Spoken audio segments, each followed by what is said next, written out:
Israel and the United Arab Emirates to participate in this meeting. It is so decided.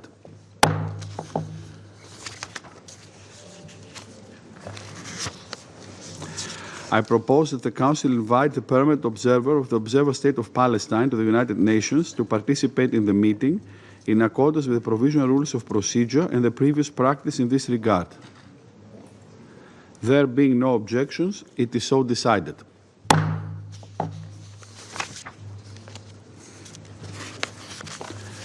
In accordance with Rule 39 of the Council's Provisional Rules of Procedure, I invite the following briefers to participate in this meeting.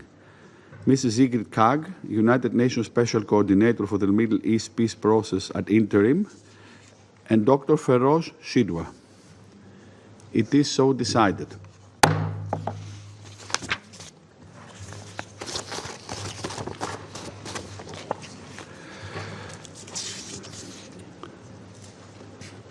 The Security Council will now begin its consideration of item 2 of the agenda.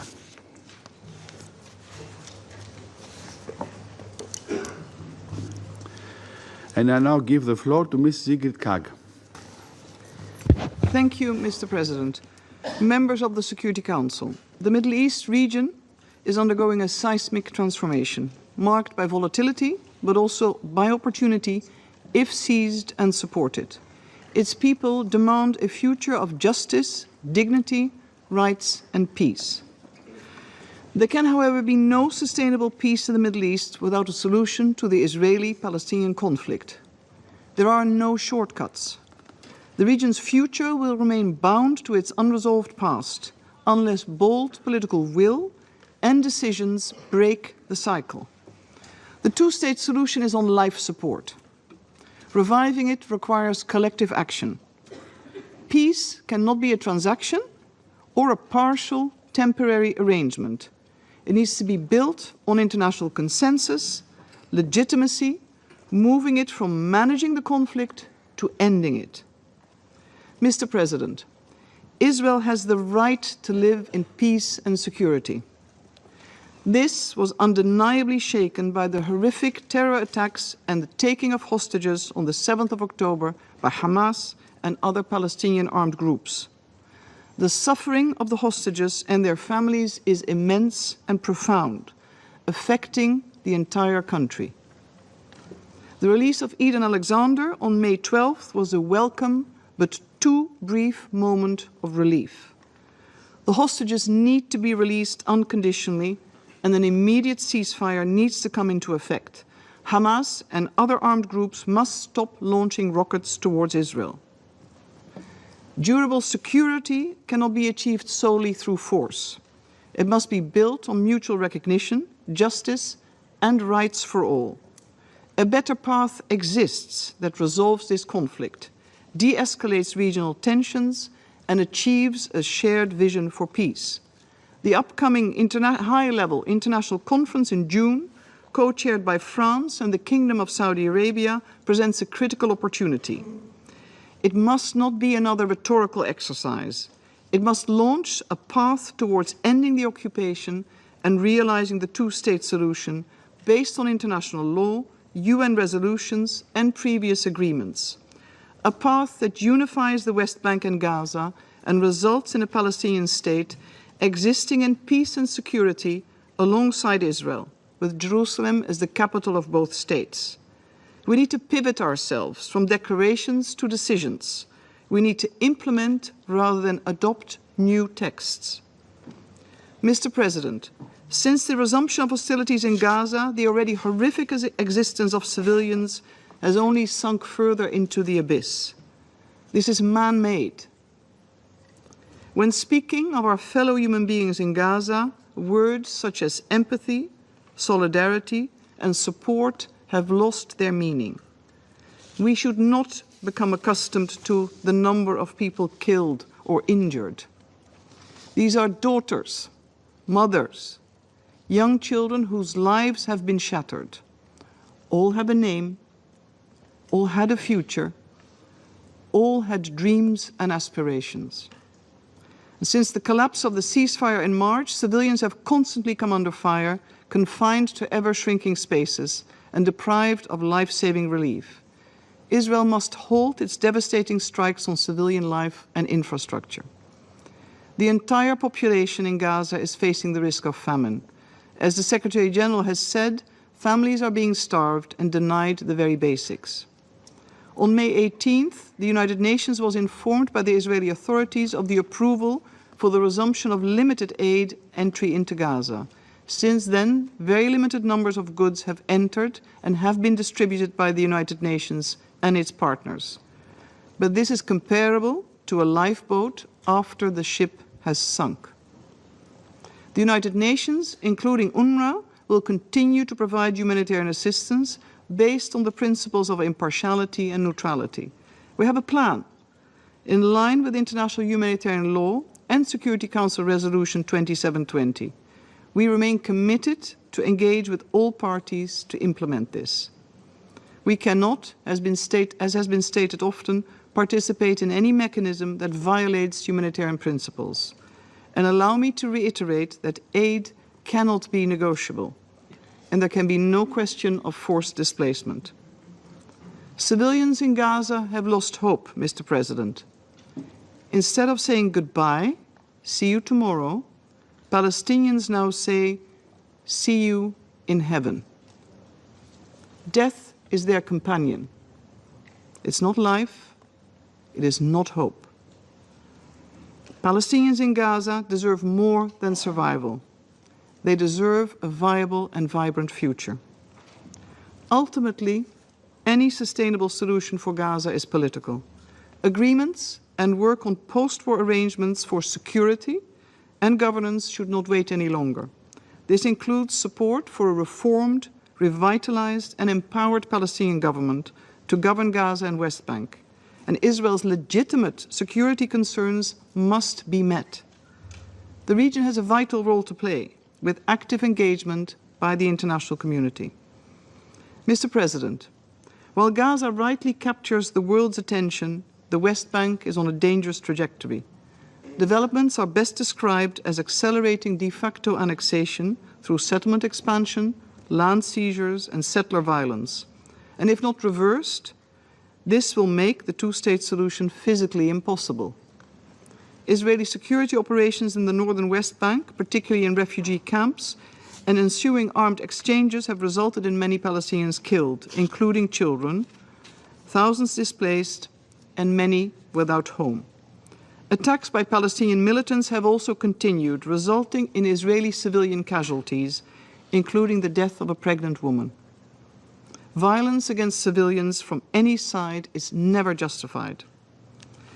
Mr. President, when talking about the occupied Palestinian territory, it is time for the Palestinian leadership to overcome internal divisions and focus on effective and inclusive governance. The Palestinian Authority embodies decades of investment in state building by this very same international community.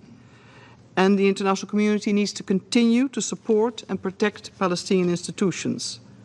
But reforms must continue to ensure the Palestinian Authority's viability, legitimacy towards its own population, and its ability to resume its responsibilities in the Gaza Strip. The Palestinian Authority needs to rise to this historic challenge.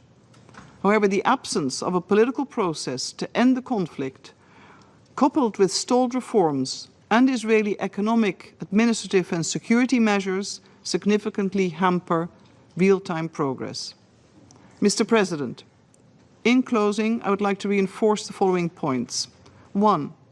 Humanitarian aid and assistance urgently need to reach all civilians across Gaza in accordance with international humanitarian law. The UN's position and plan are well known. 2.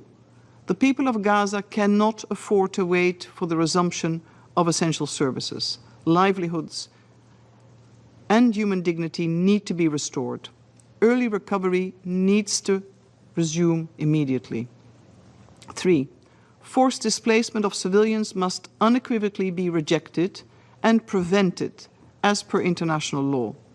Palestinians should be supported to stay on their land. 4. Post-war Palestinian governance and appropriate security arrangements in Gaza are needed that address the needs and rights of Palestinians and legitimate security concerns of Israel. The territorial and political unity of Gaza and the West Bank must be preserved. Fragmentation undermines the prospects for peace and a viable two-state solution. And of course, 6, that can also be point number 1, I'd like to reiterate the unconditional release of hostages and the return of the remains to their families. They need to come home. International engagement and alignment are critical. In the spirit of, to some, a well-known sculpture by Palestinian artist Salman Mansour, 1996, called Palestine Disappearing. I invite you to look it up. We need to act before it is too late. The responsibility lies with the parties and also with us, the international community.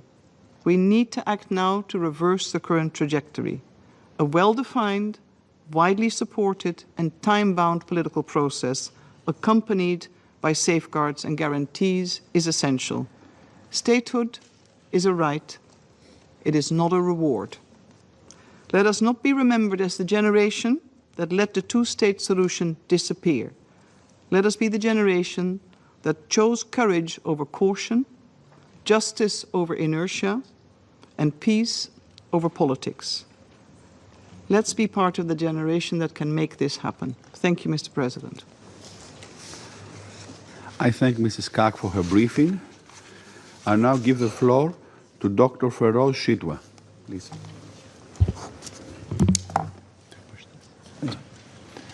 Thank you, Mr. President, members of the Council. My name is Dr. Feroz Sidwa. I am an American trauma and critical care surgeon based in Stockton, California. I come before you today to speak about the Gaza Strip, where I have volunteered twice since October 7th. First at European Hospital from March 25th to April 8th of last year, and most recently at Nasser Medical Complex from March 6th to April 1st of 2025. Both are in the city of Khan Yunis. I'm not here as a policymaker or a politician. I am a physician bearing witness to the deliberate destruction of a healthcare system, the targeting of my own colleagues, and the erasure of a people. The Constitution of the World Health Organization states that the health of all peoples is fundamental to the attainment of peace and security and is dependent on the fullest cooperation of individuals and states. I've taken this to heart, and it is the reason I volunteer in conflict zones from Haiti to Ukraine to Gaza. In Gaza, I operated in hospitals without sterility, electricity, or anesthetics. Surgeries took place on crowded and filthy floors. Children died not because their injuries were unsurvivable, but because we lacked blood, antibiotics, and the most basic supplies that are readily available in any large hospital anywhere else in the world. I did not see or treat a single combatant during my 5 weeks in Gaza. My patients were 6-year-olds with shrapnels in their heart and bullets in their brains, and pregnant women whose pelvises had been obliterated and their fetuses cut in two while still in the womb. Mothers sheltering in the hospital cooked bread on hot plates in the emergency department during mass casualty events, as we dealt with the rain of fire and death falling around us everywhere. Mr. President, the foundations of life in Gaza, family, health, and community, have been shattered. The medical system has not failed. It has been systematically dismantled through a sustained military campaign that has willfully violated international humanitarian law. Civilians are now dying not just from the constant airstrikes, but from acute malnutrition, sepsis, exposure, and despair. Between my 2 visits to Gaza, I witnessed a sharp decline in patients' health, driven not just by injury, but by worsening hunger and malnutrition that left their bodies weaker, their wounds slower to heal, and their survival far less certain. And let's not forget, this is a man-made catastrophe. It is entirely preventable. Participating in it or not, allowing it to happen is a choice. This is a deliberate denial of conditions necessary for life: food, shelter, water, and medicine. Preventing genocide means refusing to normalize these atrocities. It means refusing to dehumanize the Palestinians, to refuse to see them as calories counted or numbers of trucks moved. We see now that this way of thinking has brought about a human dignity crisis, with an entire people on the edge of survival. On March 18th, the ceasefire was violated by Israel. That day, I witnessed the most extreme mass casualty event of my career at Nasser Medical Complex. 221 trauma patients arrived in one morning. 90 were dead on arrival. Nearly half were severely injured children. No health system on earth could cope with this, least of all one that is besieged and starved of supplies. Hospitals are meant to be sanctuaries. Healthcare workers and first responders are supposed to be protected. Children are supposed to be protected. In Gaza, these protections are simply gone. Every day, the distinction between combatant and civilian is erased. Most of my patients were preteen children, their bodies shattered by explosives and torn by flying metal. Many died. Those who lived often awoke to find their entire families gone. Last year, I published in the New York Times a survey of 65 American healthcare workers who had served in Gaza. 83% of them reported seeing children shot in the head or the chest. I personally treated 13 such cases in my 2 weeks at European Hospital. According to the War Child Alliance, nearly half of Gaza's children are suicidal. They ask, why didn't I die with my sister, my mother, my father? Not out of extremism, but out of unbearable grief. I wonder if any member of this council has ever met a 5-year-old child who no longer wants to live, let alone imagined a society in which so many young children feel this way. And what astonishes me is not that some children in Gaza have lost the will to live, but that any still cling to hope. My Palestinian friends, mostly healthcare workers, no longer speak of resilience or even survival. Parents memorize their children's clothing in case they must identify their remains later. They pray for one piece of bread to give them before they sleep so that their children might die less hungry if they are killed at night. And meanwhile, my Israeli and American friends express horror at what is being done in their names. Many of us cannot understand how our governments continue to arm this senseless destruction, but you in this chamber have the power to stop it. Mr. President, I am here because I have witnessed what is happening in Gaza with my own eyes, especially to children, and I cannot pretend not to have seen it. You too cannot claim ignorance. I urge the Council, and especially my own government, to act with urgency on these enforceable measures. 1. Demand an immediate and permanent ceasefire, including a halt to all arms transfers to all parties to the conflict, alongside targeted and lawful sanctions on Israel. 2. Demand the reopening of all of Gaza's crossings and guarantee unrestricted medical evacuations, including to hospitals in the West Bank and East Jerusalem, where Palestinian patients can be treated by Palestinian doctors, with safe return to Gaza assured. 3. Guarantee sustained humanitarian access throughout Gaza, allowing all essential supplies, shelter, food, water, fuel, and medical supplies to reach all people in need. 4. Strongly and explicitly reject the weaponization and politicization of aid embodied by the Gaza Humanitarian Foundation, whose executive director, a veteran of the U.S. Marine Corps, publicly resigned on Sunday, citing the Foundation's lack of adherence to humanitarian principles. We must affirm support for existing UN mechanisms, back UNRWA, and ensure NGOs with expertise in reaching and providing specialized care to those in need have unimpeded, full access. 5. The immediate and unconditional release of all hostages. 6. The immediate and unconditional release of all healthcare workers, including Dr. Hussam Abu Sufia, now held in Israeli detention for more than 150 days. And 7. Without delay, uphold the UN Charter and act now to prevent genocide. One day, Gaza's survivors may have a record of the empty promises made by the members of this council as their wounds deepened and their lives were lost. If this council remains silent and fails to act now, that record will stand as a testament to a global failure to provide urgent care and to the collapse of our collective conscience. I'm pleading with you to do what you were entrusted to do, to protect international peace and security, and to prevent irreversible harm. The steps I mentioned are the very least that is needed.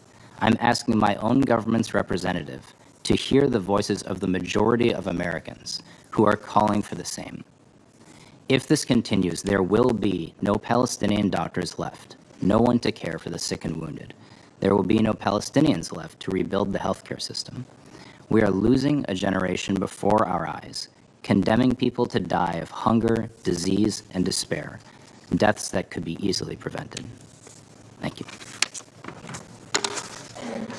I thank Dr. Shidwa for his briefing, and I now give the floor to those council members who wish to make statements. And I give the floor to the representative of the United States. Thank you, Mr. President. And thank you, Coordinator Cog and Dr. Sidwa, for your briefings. First, let me express condolences on the tragic murders of Israeli embassy officials Yaron Lachinsky and Sarah Milgram, an American citizen, at a Jewish community event last week in Washington. Yaron and Sarah were murdered for no other reason than the assailant wanted to kill Jews. It is horrific and shameful. We can and must do better to combat the sickening rise of anti-Semitism around the world. May their memories be a blessing. I think it's worth noting Yaron's final post before his murder on the social media platform X addressed anti-Semitism at the UN. Specifically, it condemned Under-Secretary General for Humanitarian Affairs Tom Fletcher for spreading anti-Semitic lies. When he addressed this council on May 13th, Under-Secretary General Fletcher used language invoking the charge of genocide against Israel. Last week, he claimed that 14,000 babies were about to die within 48 hours, an abject falsehood. These kinds of remarks are absolutely unacceptable for an official in his position. Last week, Yaron and Sarah were murdered simply for attending an event for young Jews. The irony? The event discussed finding ways to bring aid to Gaza. But that didn't matter. They were targeted because of who they were. The United States has been working tirelessly to free the hostages and bring this war to an end, one that Hamas brutally started. Yet in the most delicate of moments, some member states remain unwilling to condemn the terror group responsible. Forget that these actions endanger hostages. The actual outcome is condemning civilians in Gaza to remain under Hamas's control for another generation. For our part, the United States will continue its effort to bring about a diplomatic agreement that will free the hostages. Hamas continues to reject proposals from the United States, Qatar, and Egypt that would release the 58 remaining hostages who have now been cruelly held for 600 days and bring calm to Gaza. Every day, Hamas demonstrates its lack of regard for the Palestinians it claims to represent, all while it violently suppresses protests against its barbaric rule and diverts aid meant for civilians. The United States fully stands behind Israel and its right to defend itself. In order to move forward, Hamas must be defeated. As Secretary Rubio has said, if an ember survives, it will spark again into a fire. There can be no peaceful and prosperous Gaza as long as Hamas governs it by force. The Council should apply pressure on Hamas to disarm, leave, and free Palestinians in Gaza from Hamas's tyranny. Shielding Hamas from accountability only undermines Israel's security and prolongs Palestinian anguish. Hamas must release the hostages immediately, including the bodies of the 4 murdered Americans it continues to hold: Itai Hen, Gadi Huggy, Judy Weinstein Huggy, and Omer Nutra. We will not rest until every hostage has been returned from Gaza. Let us be clear. This council should be supporting the work of the negotiators. The United States supports getting assistance to civilians in Gaza in a way that does not allow Hamas to benefit. We support the new initiative to resume the flow of aid through pre-existing mechanisms in advance of the Gaza Humanitarian Foundation's mechanism becoming fully operational. The Gaza Humanitarian Foundation is an independent entity established to provide a secure mechanism for the delivery of aid directly to those in need. We call on the UN to work with the Gaza Humanitarian Foundation and Israel to reach agreements on how to operationalize this system in a way that works for all. One that provides the opportunity to deliver aid directly to civilians without diversion by Hamas and other terrorist and criminal groups. The United States will support a future for the people of Gaza that is free of Hamas and full of opportunity. As President Trump emphasized during his recent visit, before our eyes, a new generation of leaders is transcending the ancient conflicts and tired divisions of the past and forging a future where the Middle East is defined by commerce, not chaos, where it exports technology, not terrorism, and where people of different nations, religions, and creeds are building cities together. The United States will do its part to help forge this new reality alongside Israel and our Arab partners. But at the same time, the United States stands with Israel in unequivocally rejecting any effort to unilaterally recognize a Palestinian state or impose conditions on Israel which would be an unconscionable reward for the heinous Hamas attack on Israel that massacred and brutally kidnapped Israelis and Americans. Thank you, Mr. President. I thank the representative of the United States for his statement, and now I give the floor to the permanent representative of Algeria. Thank you, Mr. President.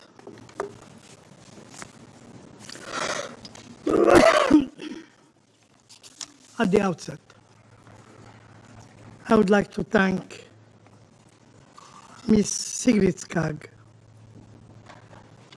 and Dr. Feroz Sidwan for their statements. I want to seize this opportunity to express our support to Mr. Tom Fletcher for his briefing of last week on the suffering of the Palestinian people in Gaza. Mr. President, on the morning of Friday, May 23rd, Dr. Ala al-Najjar left her home for her shift at the Nasser Hospital. She didn't know it will be the last time she said goodbye to 9 of her 10 children. This pediatrician, who had spent her life saving children's lives, became a grieving mother, forced to identify the calcinated remains, the calcinated bodies of her own sons and daughters. The body delivered to the emergency room by her colleagues in the very corridors where she once gave hope to others.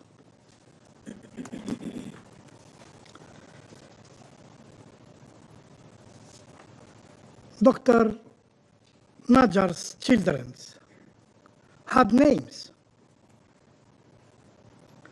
Yahya, Raqan, Raslan, Jubran, Eve, Rifan, Sidin, Luqman, and Sidra. All were killed. The eldest was 12 years old. The youngest, just 6 months.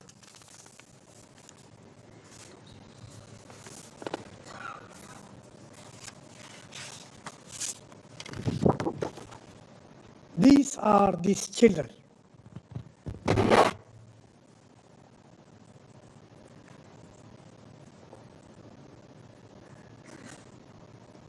They were not members of a Center for Command and Control of Hamas.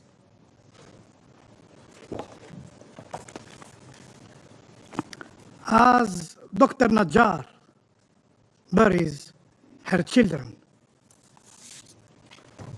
this is Dr. Najjar.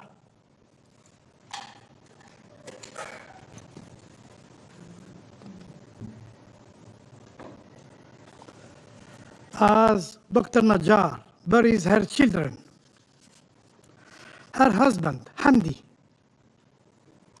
is still lying in deep coma.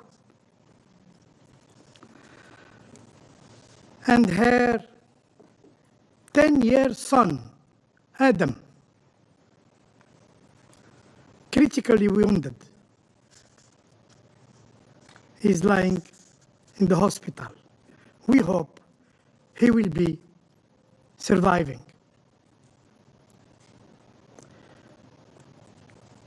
If Hamdi finally awakes, what will she tell him?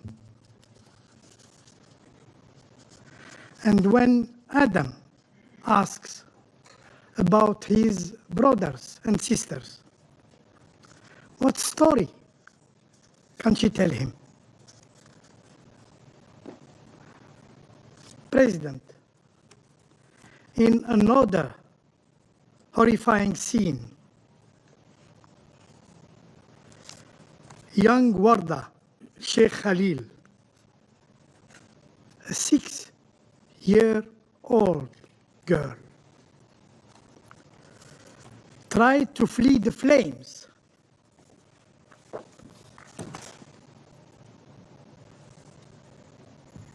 Tried to flee the flames.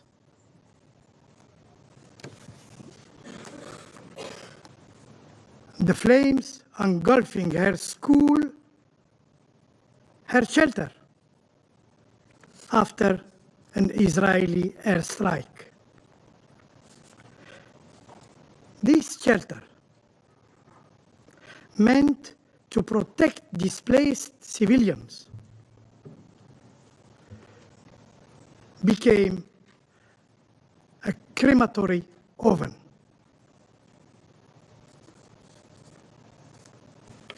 Her mother and siblings were killed. Her father now clings to life. No one in Gaza is spared. Not doctors, not women, not children, and not the displaced. Not even hope itself. Mr. President, figures lost meaning. What is worth of saying 18,000 children dead? These are not only numbers. These are lives. These are dreams. These are voices, playtimes, lullabies. They were extinguished. They were the warmth of homes, the joy of classrooms. They were the pulse of neighborhood.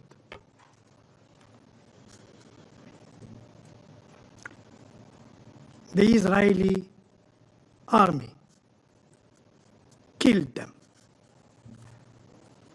They killed them deliberately in a mother's arms, in classrooms, in hospitals, in bread lines under staircases, and in tents. Their deaths were not collateral. They were the consequences of a system that sees Palestinian lives as not human, as disposable.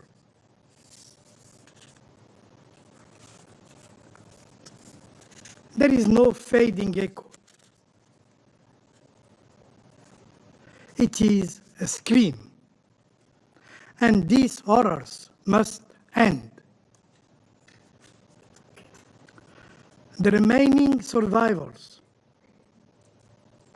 must be allowed to live. The world must see these children, the Palestinian children, the children of Gaza, as its own children. For Warda, for Allah, for the thousands, for the 18,000 who never got a chance to say goodbye,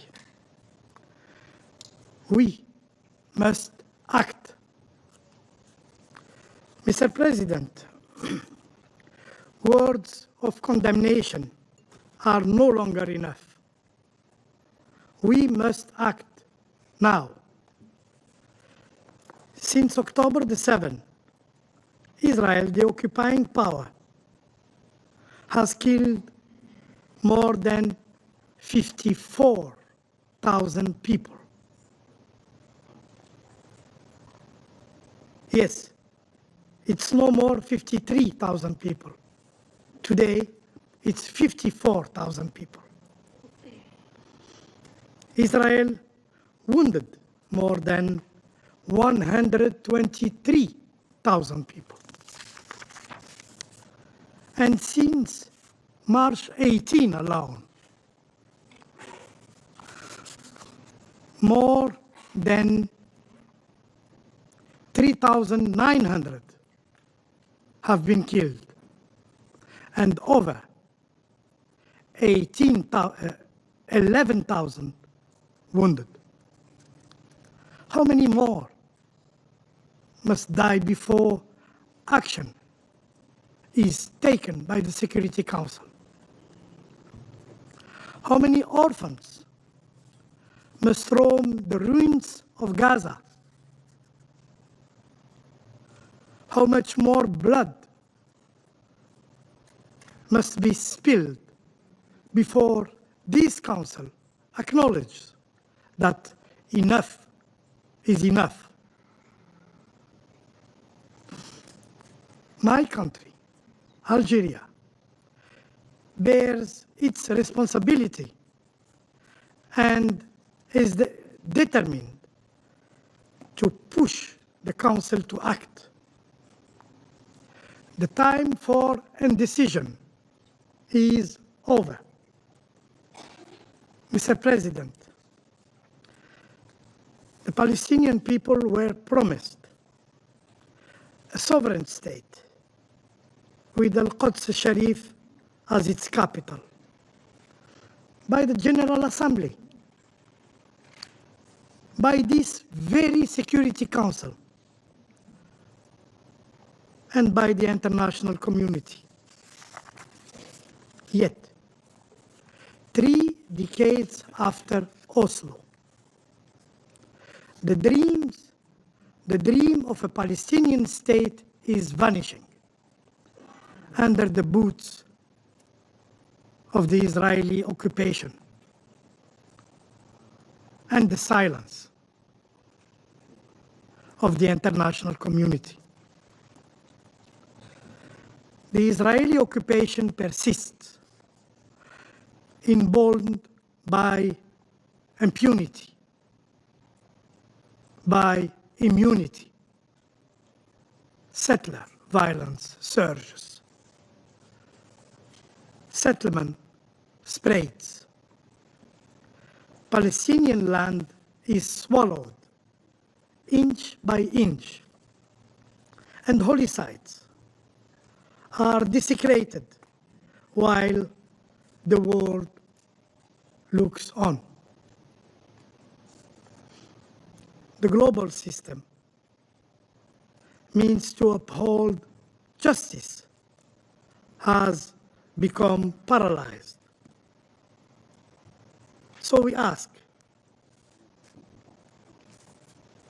what is expected of the Palestinians? Must they continue offering their children on the altar of global inaction?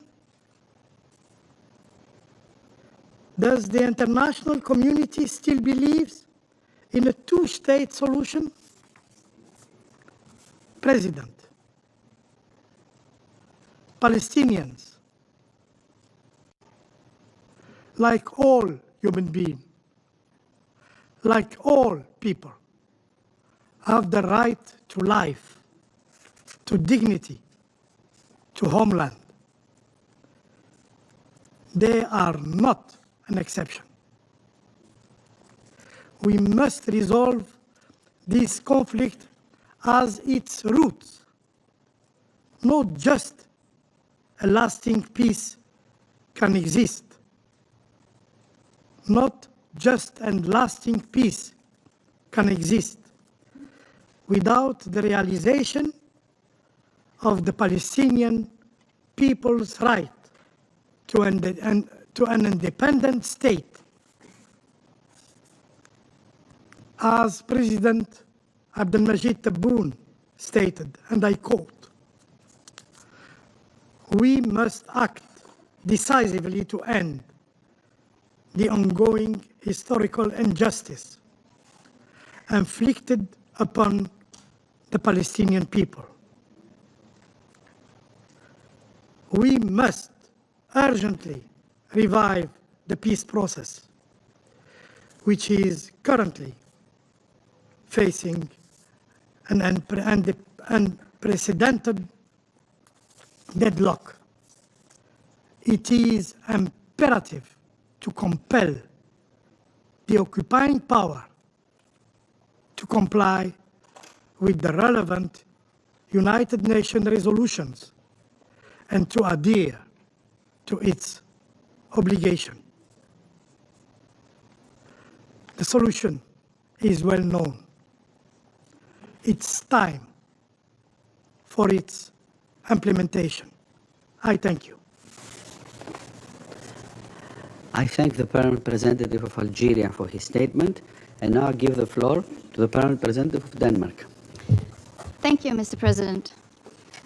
And let me also thank Special Coordinator Kag and Dr. Sidwa for their important and thought-provoking briefings this morning. Mr. President, this Council has continuously discussed the immediate effect, devastating effect, of a number of concerning recent developments in the occupied Palestinian territories. In Gaza, we've discussed the disastrous humanitarian situation. More than 53,000 dead, over 100,000 injured, and the entire population on the brink of a man-made famine. As part of an overwhelming majority of voices in this Council, Denmark reiterates once again that humanitarian aid must flow freely and at scale into Gaza in line with international humanitarian law and the humanitarian principles. We have opposed an expanded Israeli military offensive, and we have called for an immediate end to the war, along with the immediate and unconditional release of hostages.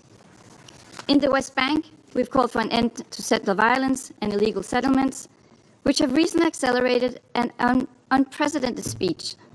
Yet, we continue to witness forced displacement, demolitions, and movement restrictions imposed on Palestinians.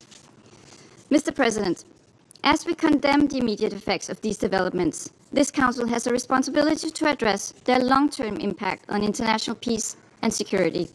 And let me make 3 points in this regard.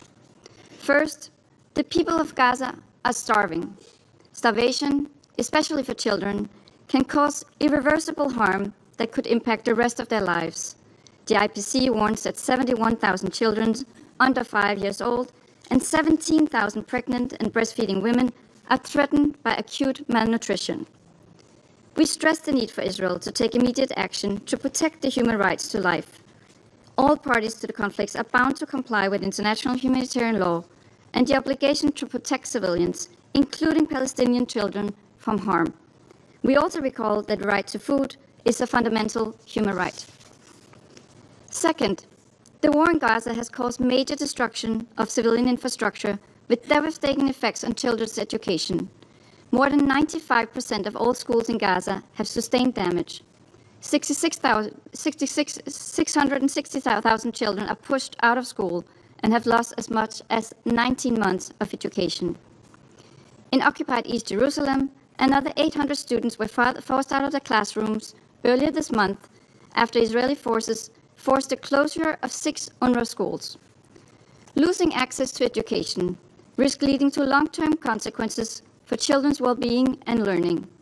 Education is critical for coping with trauma of war, and we just heard this morning Dr. Sidwa assessing that half of Gaza's children are suicidal. And education is critical for building relevant skills needed to rebuild the country once the conflict is over. We reiterate that civilian infrastructure, including schools, must be protected, included by refraining from the use for military purposes. We call for Palestinian children's rights to safe education to be protected. Third, in the West Bank, Israel is taking control of record amount of Palestinian land, displacing Palestinians into isolated enclaves, making it virtually impossible to form a contiguous and viable future Palestinian state. We recall that the EU has adopted sanctions against violent extremist settlers and encourage other Council members to do the same. Recently, we've also taken note of the Israeli government's disturbing decision to initiate land registration in Area C and register it to private Israelis. Denmark reiterates that any attempt by Israel to annex Palestinian land would be unacceptable and violate international law. Mr. President, in Israel, Hamas' heinous terrorist attacks have caused extreme and lasting trauma and has pushed Israelis and Palestinians further apart. We continue to condemn the brutal terrorist attack and the ruthless hostage-taking by Hamas, and we reiterate our demand that all hostages must be immediately and unconditionally released. Taken together, these developments do nothing to serve the long-term interests of peace and security for Palestinians and Israelis. Denmark remains firmly committed to Israel's security. However, this cannot come at the cost of the civilian Palestinian people and their right to live in peace and dignity. I therefore reiterate Denmark's urgent calls to Israel to halt the ongoing and intensified military offensive and immediately allow for the full resumption of humanitarian aid. The United Nations and humanitarian organizations must be allowed to work independently and impartially to save innocent lives now. We can neither ignore the devastating immediate effects of the current developments nor their long-term impact on future generations of Palestinians and the viability of the two-state solution. Denmark maintains that the two-state solution is the only viable path to achieve permanent peace and stability in the Middle East. We look forward to the upcoming conference on the implementation of a two-state solution. I thank you. I thank the Permanent Representative of Denmark for her statement, and now I give the floor to the Permanent Representative of Slovenia. Thank you very much, Mr. President. And I want to thank Special Coordinator Kak for her briefing today and for asks. I also want to thank Dr. Sidwa for his testimony and for his work in Gaza. Mr. President, many times we have said we are lost for words, but we cannot repeat these phrases over and over again.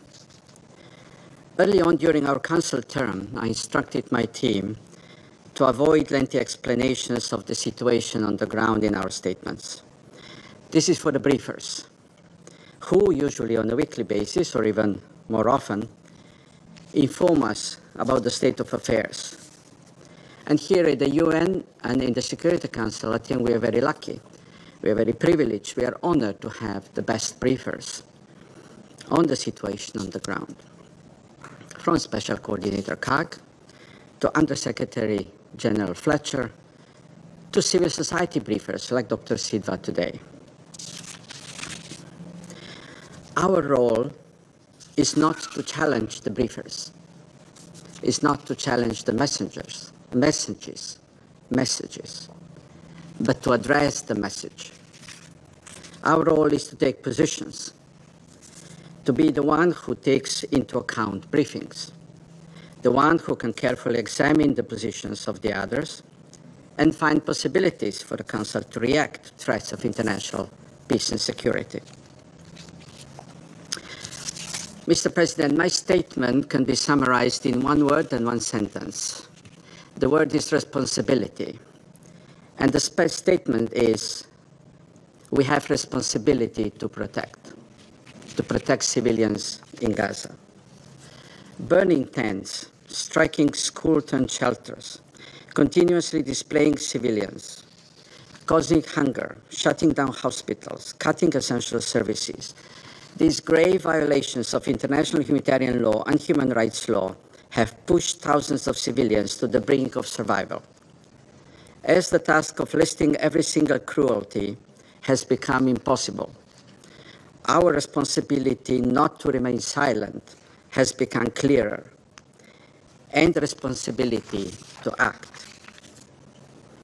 We have a clear responsibility to protect civilians.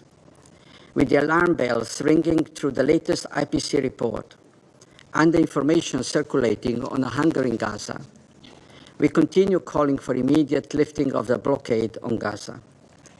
As the full blockade surpasses 2 months, we must be clear that the current volume of aid reaching Gaza is not enough, and that entry at scale and safe and unhidden distribution are urgently needed. Crossings need to be open. All possible corridors used and facilitation must be granted. Safe passage for medical personnel and humanitarian workers must be guaranteed. Time is of the essence. We repeat that any actor delivering humanitarian assistance must adhere to international humanitarian law and international principles on humanity, neutrality, impartiality, and independence. We repeat our deep concerns over the new model of distribution of aid. We welcome the UN coordinated plan to resume humanitarian aid deliveries to Gaza, and as clearly underlined in today's statement by the EU High Representative Kallas, we recall the indispensable role of the UN in distributing humanitarian assistance. During the ceasefire, the UN proved that it can deliver if allowed. Mr. President, we have a clear responsibility to act. This is why Slovenia fully supports the ongoing efforts of Egypt, Qatar, and the United States to find a negotiated solution for a ceasefire in Gaza. We call on all parties to engage in good faith. This is why Slovenia strongly supports the conference on the two-state solution to be held in June under chairmanship of France and Saudi Arabia. But we do believe these efforts should be done hand in hand with the action of the Security Council. Time is of the essence. The Council should be clear in its unambiguous demand for unimpeded humanitarian access, and that is why we support urgent action of the Council. We hope the Council will show unity when voting on a humanitarian resolution that is now being discussed among the elected members. Mr. President, remaining silent is not an option. Thank you. I thank the Permanent Representative of Slovenia for his statement, and now give the floor to the Permanent Representative of France. Merci, Monsieur le Président. Thank you, Mr. President. Mr. President, France thanks the Special Coordinator, Madame Sigrid Kaag, as well as Dr. Feroz Sidwa, for their briefings, which serve as a reminder of the ordeal being endured by civilians in Gaza. Mr. President, France will never forget the heinous terrorist crimes perpetrated on 7 October 2023, the hostages who remain in Gaza in the hands of Hamas and other terrorist groups must be released. And the minister has recalled here, reiterated the fact that Hamas is not and cannot be a part of the solution in Gaza. Hamas needs to be disarmed and must be politically neutralized. However, the civilians in Gaza are not Hamas. And civilians in Gaza are enduring a humanitarian situation that is devastating. And the Security Council has an obligation to act in response by continuing to demand that Israel meet its obligations under international humanitarian law. And the Security Council must act and adopt a humanitarian resolution. Firstly, all obstacles to the entry and delivery of humanitarian assistance and all restrictions on the quantity and composition of this assistance need to be lifted. The highly limited quantities of recent days are insufficient when it comes to meeting the needs of the populations, especially after 12 long weeks of total blockade. The images of desperate, starving people throwing themselves on trucks and aid distribution points are a tragic illustration of this. Dozens of tons of assistance financed by France and other countries not being delivered to Gaza is unacceptable. Second, we reiterate our full support for the United Nations and humanitarian partners thereof, who have demonstrated their ability to deliver assistance fully in line with humanitarian principles. We applaud the plan that was announced on 16 May, which shores up safeguards against the risks of a diversion, and we call in this regard upon Israel to facilitate and to allow for full access of UN personnel to Gaza in order to verify the delivery of humanitarian assistance as stipulated in Resolution 2720. We recall our support for UNRWA, the Undersecretary General Fletcher, and to his services, and we support all UN agencies, funds, and programs, as well as systems who are working on the ground seeking to provide honest, impartial testimony and to deliver on humanitarian needs. We call upon Israel to allow the United Nations and humanitarian partners to operate in full safety and security, the establishment of an alternative system which respects neither international law nor humanitarian principles thereof, and which engenders forced displacement of people is simply unacceptable. Yesterday was a stark illustration of the limitations of the mechanism that Israel has established. Moreover, France recalls its firm opposition to any permanent occupation planned by Israel for the Gaza Strip and the forced displacement of people. These grave violations of international law are leading to a complete impasse.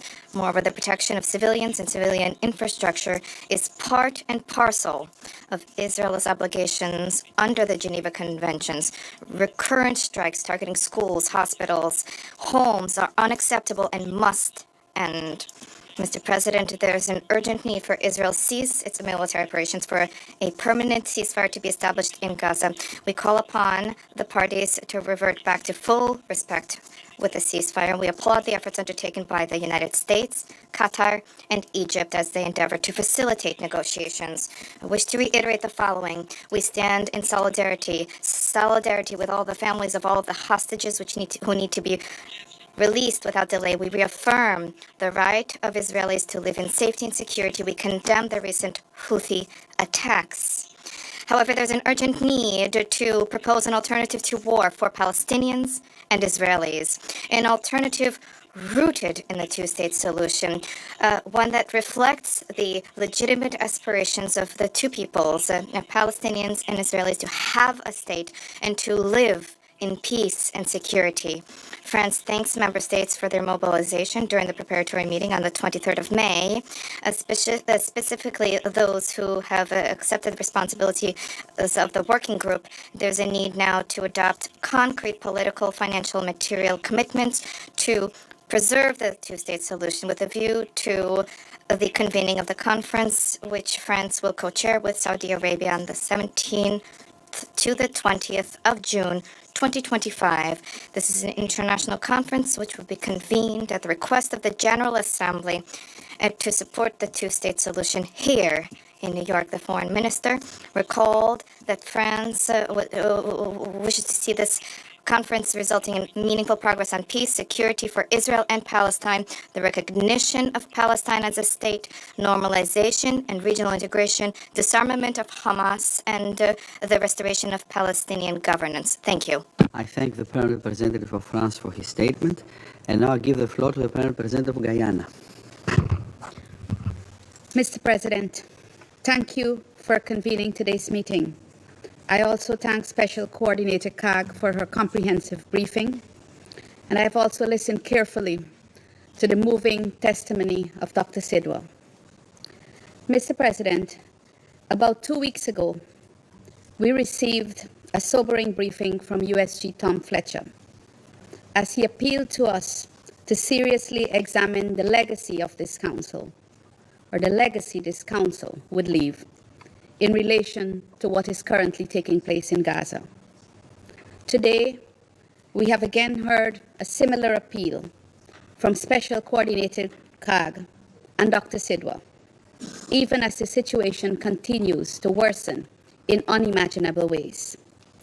No one should be made to live under the horrific circumstances that Palestinians in Gaza have been experiencing since 7th of October. This council must take principled and urgent action in response to the grave situation that has been foisted on the Palestinian people in Gaza.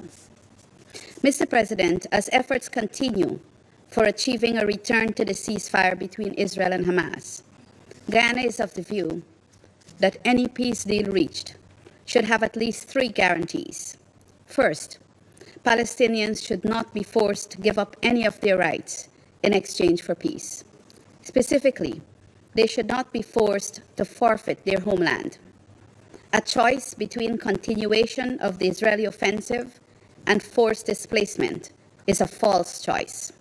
Second, any peace deal should comply scrupulously with international law. The war in Gaza has set, or seen attempts to set, precedents that are plain violations of international law, particularly international humanitarian law. Recall, for example, restrictions imposed on the United Nations and humanitarian workers. The Knesset legislation against UNRWA is a case in point. Recall also Israel's ongoing aid blockade and its proposed mechanism for aid delivery under the control of its military. Third, the protection and well-being of civilians should remain the chief consideration of any peace deal. Mr. President, the situation in Gaza continues to worsen in unimaginable ways, as described by Special Coordinator. We are especially concerned by the escalating strikes on tents, residential buildings, schools, and crowded hospitals, and the methodical destruction of entire neighborhoods. The constant evacuation orders and the militarization of the majority of the Gaza Strip are equally concerning. There is nothing that can justify this level of violence against civilians, among whom are children, including babies. The aid blockade, which was imposed on 2nd March, seriously crippled the humanitarian efforts that were facilitated by the ceasefire deal. While noting the recent lifting of some restrictions by Israeli officials, we simultaneously noted that certain measures are severely limiting humanitarians' ability to take advantage of this small respite. We noted, for example, the challenges created by insecurity, delays in coordination approvals, and inappropriate routes being provided by Israeli forces that are not viable for the movement of cargo. These are all man-made obstacles. We call on Israel to fulfill its international legal obligations regarding access to essential goods and services by the civilian population of Gaza. The provision of aid must be governed by the humanitarian principles of humanity, neutrality, impartiality, and independence. Guyana expresses its confidence once again in the ability of the United Nations and its partners to deliver aid at the required scale throughout Gaza, if given the relevant facility by the occupying power. The UN has consistently demonstrated its readiness every time there has been an opportunity to get aid into Gaza. The state of food insecurity in Gaza is also extremely worrying, with many Palestinians experiencing what they describe as a slow death sentence.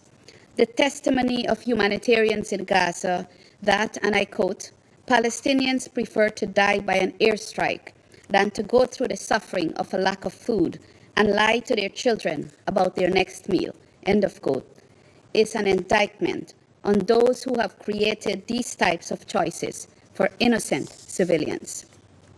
Mr. President, colleagues, it has not escaped us that while negotiations, which we welcome, are ongoing to reach a nuclear deal with the objective of avoiding the potential destruction of another country, different weapons are being employed against the Palestinian people, resulting in their destruction. Regrettably, we are not responding meaningfully to counter the actions of the Israeli Defense Force. What makes this even more concerning is the fact that the visuals of the decimation of Palestinians are live streamed across the globe, yet we are not acting to stop it. The judgment of future generations will be justifiably harsh towards us. We who saw the attempts at obliterating an entire people, but did not act. This Council has the opportunity to act now. Enough is enough. Mr. President, in light of the foregoing, Guyana is compelled to reiterate the following appeals. First, we call for an immediate, unconditional, and permanent ceasefire in Gaza, in accordance with Resolution 2735. Nothing justifies the collective punishment of the Palestinian people, and it is clear that the military objectives set by Israel cannot be met without severe consequences for civilians. Second, Guyana reiterates its call for the release of all hostages being held in Gaza, as well as all Palestinians detained by Israel without charge. The taking of hostages is a war crime, and all perpetrators must be held accountable. Third, Guyana appeals to Israel to completely lift the humanitarian aid blockade on Gaza and to allow the United Nations and its partners to carry out their life-saving work. International humanitarian law demands that Israel fulfill its obligations towards civilians, and the International Court of Justice has reaffirmed this. Finally, Guyana appeals to this Council and the international community as a whole to work urgently to revitalize the two-state solution as the only just and comprehensive solution to the Palestinian question. I thank you.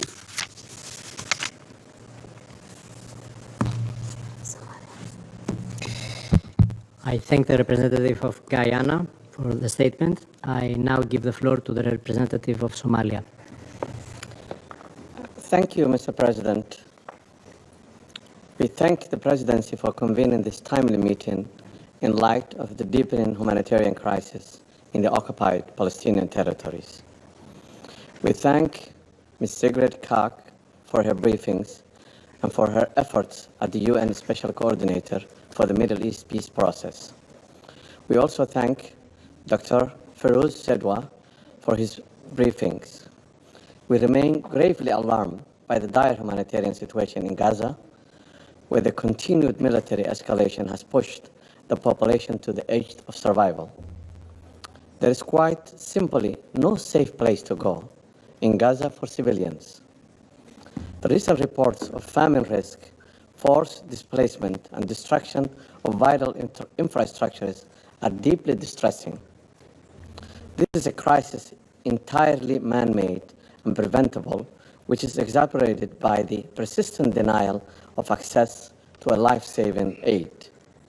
Somalia strongly condemns the ongoing restrictions on humanitarian access and calls for an immediate, safe, and unhindered delivery for the assistance throughout Gaza. All border crossings, including Rafah and Karim Shalom, must be reopened, and international humanitarian law must be respected without exceptions. We also express our concern regarding the mounting pressure on UNRWA and reiterate our full support for its critical role in serving the Palestinian refugees. Attempts to legitimize or defund the agency threatens not only the rights of the refugees, but also the broader stability of the region. We are further troubled by the continuous settlement activity and settlement violence against civilians in West Bank, and the erosion of the legal and historical status quo of the Jerusalem. The right of the Palestinian people, including their right to self-determination, return to their homeland and statehood, are not subject to negotiation or delay. Mr. President, the blatant disregard for binding decisions of International Court of Justice, including the provisional measures issued in January and March of this year, is a direct challenge to the international legal order. Israel, as occupying power, bears legal responsibility under the international humanitarian law, including the Fourth Geneva Convention. These obligations are not optional.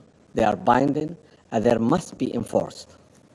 Attacks on civilians and obstruction of humanitarian aid, targeting a medical facility, and the use of starvation as a weapon of war all demand independent investigation and credible justice redress. The consequences of this prolonged conflict are not limited to Gaza. The crisis has triggered widespread regional instability, increasing tensions across the Middle East. The situation risks spiraling into a broader confrontation with a serious implication for the international peace and security. Mr. President, this Council cannot remain silent as innocent lives are lost and humanitarian norms are violated. We call for an immediate, unconditional, and permanent ceasefire, the full restoration of humanitarian access across Gaza. Somalia supports all credible diplomatic efforts aimed at the escalation and the conflict resolution, including the upcoming International Peace Conference, co-hosted by Saudi Arabia and France. We urge the international community to seize this moment and relaunch a serious political process toward a just, lasting peace, one that guarantees the establishment of independent and sovereign Palestinian state with Al-Quds Sharif as its capital, in line with international law and relevant United Nations resolutions.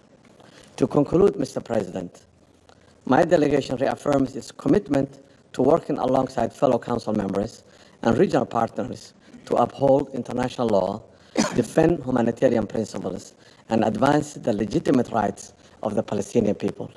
I thank you. I thank the representative of Somalia for their statement, and I now give the floor to the representative of the United Kingdom. Thank you, President. I thank Special Coordinator Karg and Dr. Sidwa for their briefings today, which painted a catastrophic picture. Let me pay tribute to you and to your humanitarian and health worker colleagues working tirelessly to alleviate this suffering. I'll make 3 points. First, the UK has always supported Israel's right to defend itself. It suffered a heinous attack by Hamas on 7 October, and the hostages have been through an unimaginable ordeal. We reiterate our call for their immediate and unconditional release and accountability for those responsible. But as my Prime Minister has said, we strongly oppose the Israeli government's escalating military action in Gaza, which is wholly disproportionate. An immediate ceasefire, not more bloodshed, is the way to secure the release of the hostages and stop the endless cycle of violence. Second, as we have heard again today, the level of human suffering in Gaza is intolerable. Civilians face starvation, displacement, and trauma. The UN warned of the risks from the Israeli government's plan for aid delivery. In Rafah yesterday, we saw this warning become a reality.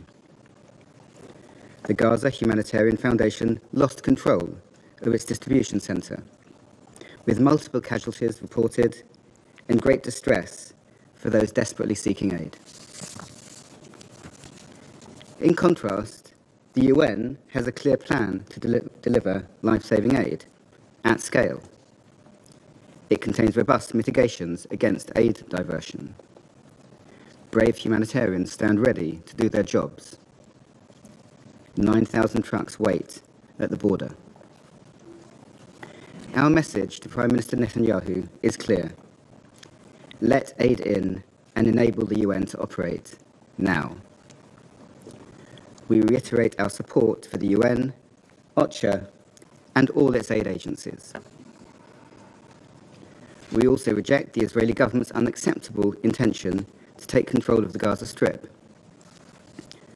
Permanent forced displacement is a breach of international humanitarian law. Third, President, in the West Bank, violent settlers continue to assault and abuse Palestinians, forcing entire communities to flee. In Jerusalem, provocative visits to holy sites and inflammatory language by Israeli ministers are adding to the tensions. On 20 May, the UK announced further sanctions on individuals and entities promoting violence against Palestinian communities in the West Bank. We will continue to act against those committing these abuses. President, the UK will not give up on the two-state solution. We will continue to work closely with France, Saudi Arabia, and all our partners towards a successful conference in June, which moves us towards this goal. Finally, let me finish by condemning the horrific murders of Yaron Lishinsky and Sarah Milgrim in Washington, D.C. last week, and offering condolences to their families and to their colleagues. I thank you. I thank the representative of the United Kingdom for their statement, and I now give the floor to the representative of Panama. Thank you very much, Mr. President. Panama would like to thank you for convening this meeting, and we'd like to thank Madam Sigrid Kaag, Interim Special Coordinator for the Peace Process in the Middle East, and Dr. Sidwa Feroze. Thank them both for their briefings. And we recognize the representatives of Israel and the United Arab Emirates and the Observer State of Palestine, who honor us with their participation in this meeting. And we thank the briefers for the dramatic details they shared with us. Panama is very concerned about the testimony and images that bear witness every day to the fact that Gaza and the West Bank are going through a humanitarian catastrophe of devastating proportions. We reiterate our urgent call for a restoration of an immediate ceasefire that will facilitate safe access for vital humanitarian assistance and the immediate, dignified and unconditional release of all the hostages. President, the 7th of October 2023 was a turning point. On that day, which should have been like any other day, this became a nightmare for hundreds of Israeli families with far-reaching consequences. The attacks on the Israeli kibbutzes, the cities, the Nova Music Festival, where 1,200 innocent Israeli civilians were present, very many of them young people. They were despicably murdered with premeditation and unjustifiable intentional cruelty on Israeli territory.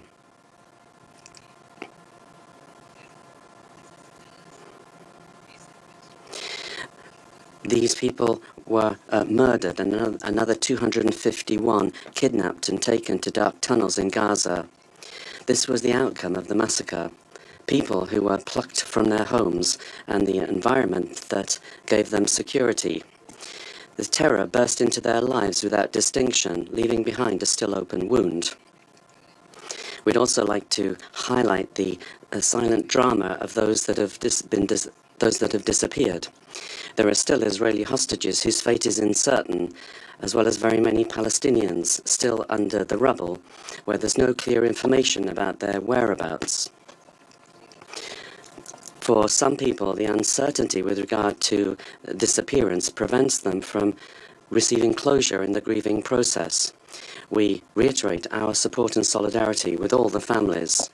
The horror unleashed on the 7th of October was not an isolated event. It was the beginning of a spiral of violence that still hasn't stopped, and it is civilians who have suffered the most. Since then, the Palestinian population has also been living under a constant threat, trapped in the crossfire and the consequences of political and military decisions which ignore human dignity. The skies over Gaza no longer bring hope, but instead the roar of bombs. This same sky, which our sons and daughters, nieces and nephews look upon with amazement and joy when they see a kite flying or they see a bird flying overhead, for millions of people, this sky has become an alarm, a warning that death lies in wait and it can arrive at any time. And on land where previously there were schools, where children had dignified homes, where there was a freshly baked bread, now there's only hunger, rubble, and the imposing shadow of a war tank. What should have been their happiest years has now become a wasteland of sirens, explosions, and constant threat, generating fears that no person, irrespective of their age, should experience. More than 53,000 Palestinians have died, and hundreds of thousands have been wounded during the conflict. More than 1.9 million people have been displaced in Gaza, some of them more than 10 times. 81% of the territory has been declared a militarized zone or subject to displacement orders. In the West Bank, the restrictions on movement, demolitions, and violence have worsened a situation that was already unsustainable. President, the situation for children in Gaza is particularly alarming. UNICEF has warned us that more than 70,000 children under 5 years of age could suffer from acute malnutrition, including 14,000 with severe malnutrition. Very many of these children are dying due to completely preventable causes. We're concerned at the virtual total collapse of essential services. According to the World Health Organization, only 19 of 36 hospitals in the Strip are still operational, and at least approximately 94% of those are out of commission, damaged or destroyed either partially or totally. Kamal Adwan Hospital, a center that dealt with severe malnutrition in the north of Gaza, suspended its operations on the 20th of May. Throughout the territory, there are only 2,000 hospital beds left for more than 2 million people. According to the United Nations, the community kitchens are only able to distribute 300,000 rations per day, when what is required are more than 2 million. Limited and fragmented access to basic necessities, food, medicines, drinking water, cannot continue to be the norm.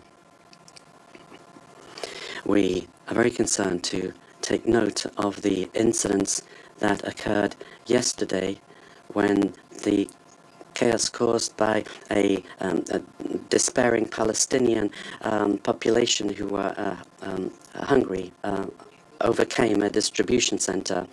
These facts demonstrate the limitations of this solution and underscore the urgent need for there to be better coordination with the participation of the United Nations agencies that will guarantee the safe access and more effective and broad distribution of humanitarian assistance.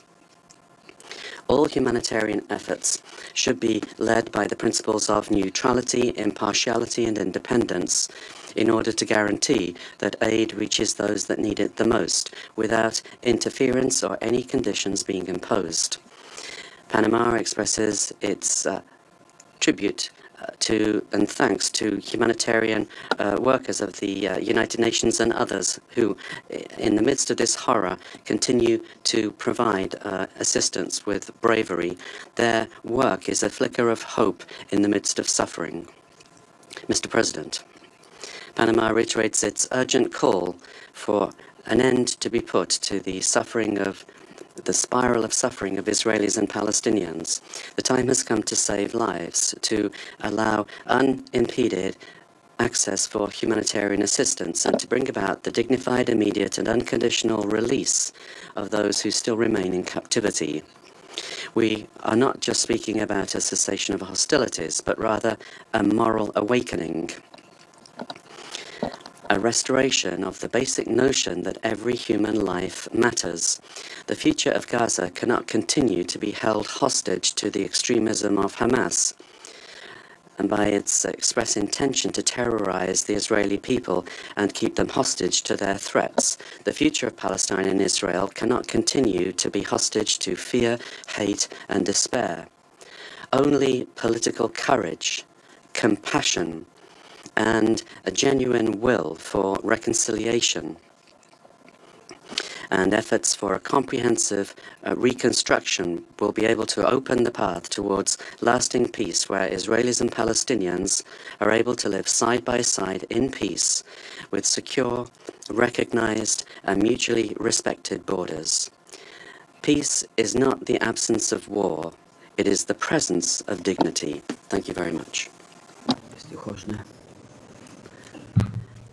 I thank the Permanent Representative of Panama for his statement, and now I give the floor to the Permanent Representative of Sierra Leone.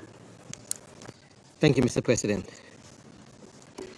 I also thank Ms. Sigrid Kaag, United Nations Special Coordinator for the Middle East Peace Process ad interim, for a detailed and sobering briefing on the situation in the Middle East, particularly with reference to the Gaza Strip and the West Bank. I also acknowledge the compelling contribution of Dr. Feroz Sidwa. Mr. President, while Sierra Leone acknowledges the fragile but incremental progress in Syria and Lebanon, the unfolding catastrophe in Gaza, and the persistent violence in the West Bank remain matters of grave and urgent concern. The past months have witnessed one of the darkest moments for civilians in Gaza. The persistent obstruction of life-saving humanitarian aid, systematic destruction of civilian infrastructure, and widespread loss of innocent life have reached not only the bounds of humanitarian concern, but also raised serious questions of accountability under international law.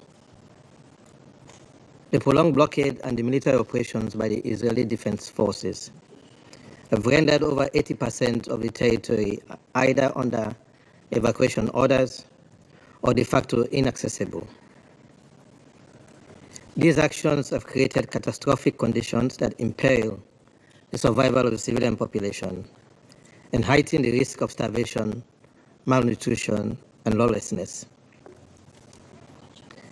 The month of May alone have seen hospitals, such as the Indonesia and European facilities in Gaza, struck by attacks, further diminishing access to urgent care. The repeated targeting of healthcare infrastructure and personnel is a clear violation of international humanitarian law and must cease immediately. Civilian objects must never be used for military purposes, nor civilians used as human shields. The protection of civilian lives must remain a cardinal principle for all parties to the conflict. In the West Bank, the upsurge in settler violence, forced displacement, and destruction of property, particularly in Tulkarem, Jenin, and Tobas, is deeply concerning. We deplore all such acts, including the killing of civilians by any actor. Mr. President, the toll on civilians in Gaza, especially women and children, continues to shock the global conscience. Sierra Leone stands firm in its commitment to the UN Charter and to the fundamental principles of peace, justice, and human dignity. Accordingly, we must collectively recognize that the situation unfolding in Gaza now bears many of the hallmarks of mass atrocity crimes. The risk is not theoretical. It is real, credible, and escalating. Given our experience, we understand too well the consequences of delayed international action or inaction. We also recall with painful clarity the global failure to prevent the mass atrocities in Rwanda and Srebrenica, subsequently declared as genocide by competent international courts. The International Court of Justice, in its landmark decisions, has underscored the legal and moral duty to act to prevent genocide. The obligation to prevent genocide is not discretionary. It is a preemptive norm of international law, binding on all states. It imposes duty not only to refrain from committing such crimes, but to take active, timely measures to avert them. Presently, we face a moment no less consequential. We are deeply alarmed by the consistent report of indiscriminate bombardment, destruction of vital infrastructure, deprivation of humanitarian assistance, and inflammatory rhetoric. These patterns may contribute to creating conditions of life calculated to bring about the destruction of a group in whole or in part, which is explicitly prohibited under the Genocide Convention, which codifies customary international law.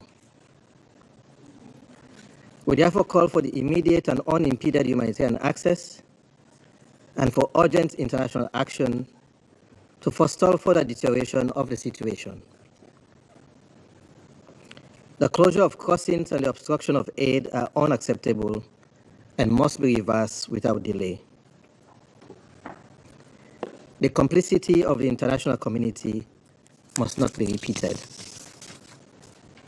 Further, the provision of humanitarian aid must be fully aligned with the established humanitarian principles of humanity, neutrality, impartiality, and independence. These principles are not only foundational to the effectiveness of aid delivery, but essential to ensuring that assistance reaches those in greatest need. Aid must never be instrumentalized as a tool of war or subjected to conditionalities that compromise the dignity or survival of affected populations. The integrity of humanitarian operations must be protected at all times, and all parties must allow for safe, timely, and unhindered access for humanitarian actors in accordance with IHL. Mr. President, in January 2024, the International Court of Justice issued provisional measures in the case South Africa versus Israel, directing the State of Israel to take all necessary steps to prevent acts prohibited under the Genocide Convention. On 24 May 2024, these measures were expanded to include halting the military offensive in Rafah and allowing humanitarian access. Sierra Leone underscores that these orders are binding. Compliance is not a matter of political discretion, but a legal imperative. Failure to do so threatens legitimacy of the International Court of Justice and undermines the credibility of the rules-based international system.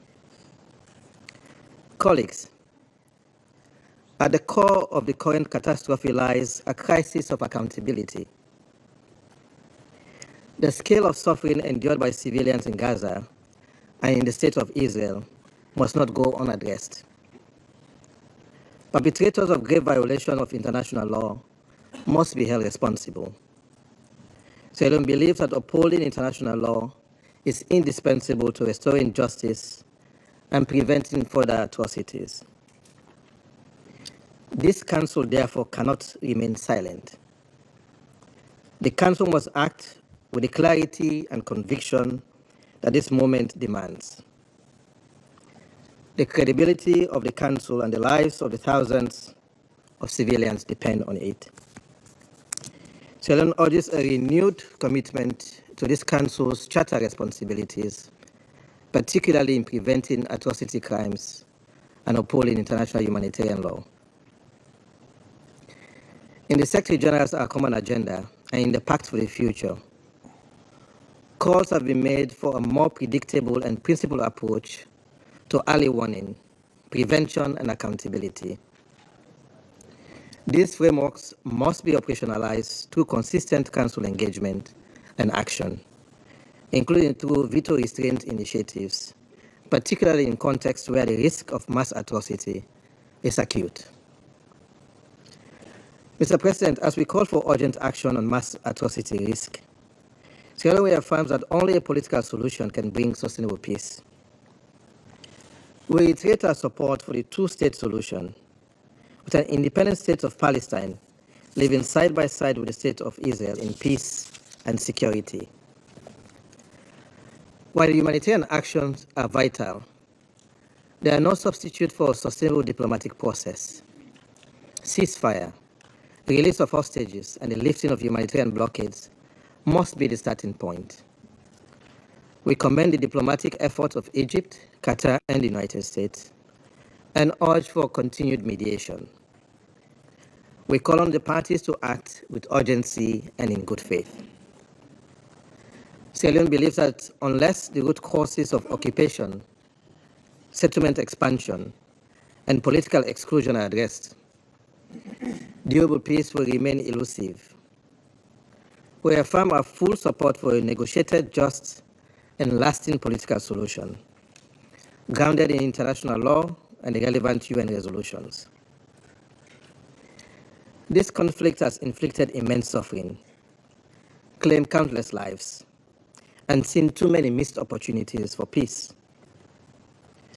The collapse of the ceasefire in March alone resulted in over 3,500 additional civilian deaths, with more than 50 hostages still held in captivity. The international community bears a collective responsibility not only to halt the mayhem, but to foster the conditions for lasting coexistence and peace. We therefore conclude by urging this Security Council to act. We also urge the Council to ensure full respect for international law, accountability for all serious violations, and protection for all civilians, regardless of identity. Let us not allow this moment to pass with inaction or equivocation. The credibility of this Council and the lives of thousands depend on what we choose to do now. I thank you. I thank the Permanent Representative of Sierra Leone for his statement, and now I give the floor to the Permanent Representative of the Russian Federation. Mr. President, we thank the UN Special Coordinator for the Middle East Peace Process ad interim Sigrid Kaag for the briefing on the situation in Gaza, as well as Dr. Sidwa for his testimony. We wish to take this opportunity to extend our solidarity with the humanitarian coordinator, Tom Fletcher, in connection with the attacks that targeted him after his latest briefing at the Security Council of the United Nations. Mr. President, every new day brings with it tragic news from the Palestine-Israel conflict zone. News headlines are broadcasting the horrific shattering of new records. The number of dead children and women, journalists, humanitarian workers is staggering. Strikes targeting schools and hospitals are no longer shocking to anybody. They have long ago become the living nightmare of the residents of the Gaza Strip, and one can only guess at the conditions being endured in Gaza by those who stand ready to selflessly fulfill their humanitarian duty before the Palestinian people.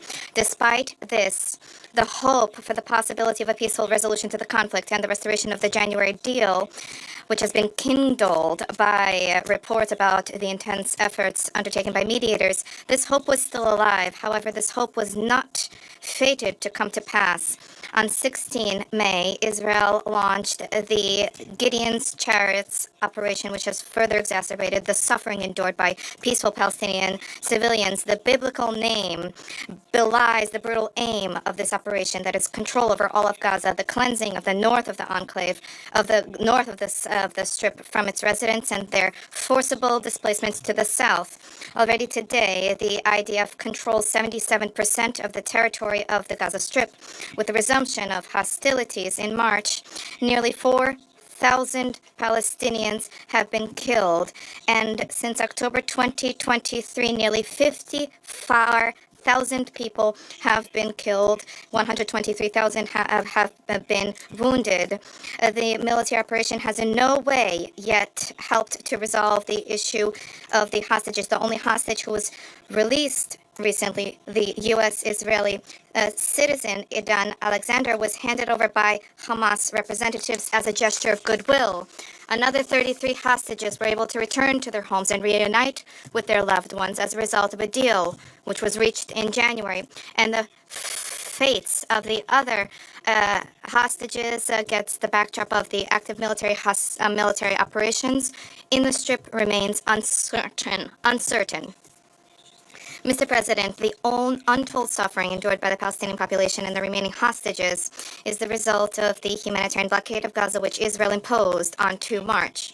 Despite the sporadic weakening by the Israeli side of the blockade, as a result of which last week permission was granted for the entry of 400 trucks with assistance, despite that, the blockade has effectively been ongoing. Assistance which is permitted to enter is merely a drop in the bucket against the backdrop of the staggering needs. Let us recall, even before the blockade, in order to meet and address the humanitarian situation in the Strip, there was a need to bring in at the minimum 600 trucks every day. Today, the situation is far more catastrophic. Food supplies are dwindling. Most medicines and medical supplies have been depleted, and there's an acute shortage of fuel in order to provide for operations of basic infrastructure. People are desperate.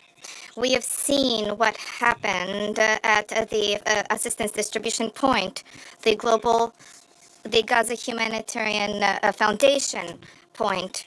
The humanitarian structures working on the ground unanimously proclaimed their readiness and have been proclaiming their readiness, and most importantly, their ability to provide the Gazan people with all basic goods and services as soon as Israel lifts the blockade and removes any and all obstacles for the delivery and distribution of humanitarian assistance, which the UN Secretariat and the majority of the membership of the Council, including the Russian Federation, categorically condemn. Israel's proposed plan flies in the face of humanitarian principles. This plan disregards the needs of certain categories of citizens, including those residing in remote regions, and on the whole, this jeopardizes the lives of both Palestinians and humanitarian workers. We are equally concerned by the ongoing IDF Iron Wall operation in the West Bank of the Jordan River, as well as clashes between Israeli troops, settlers, and local civilians.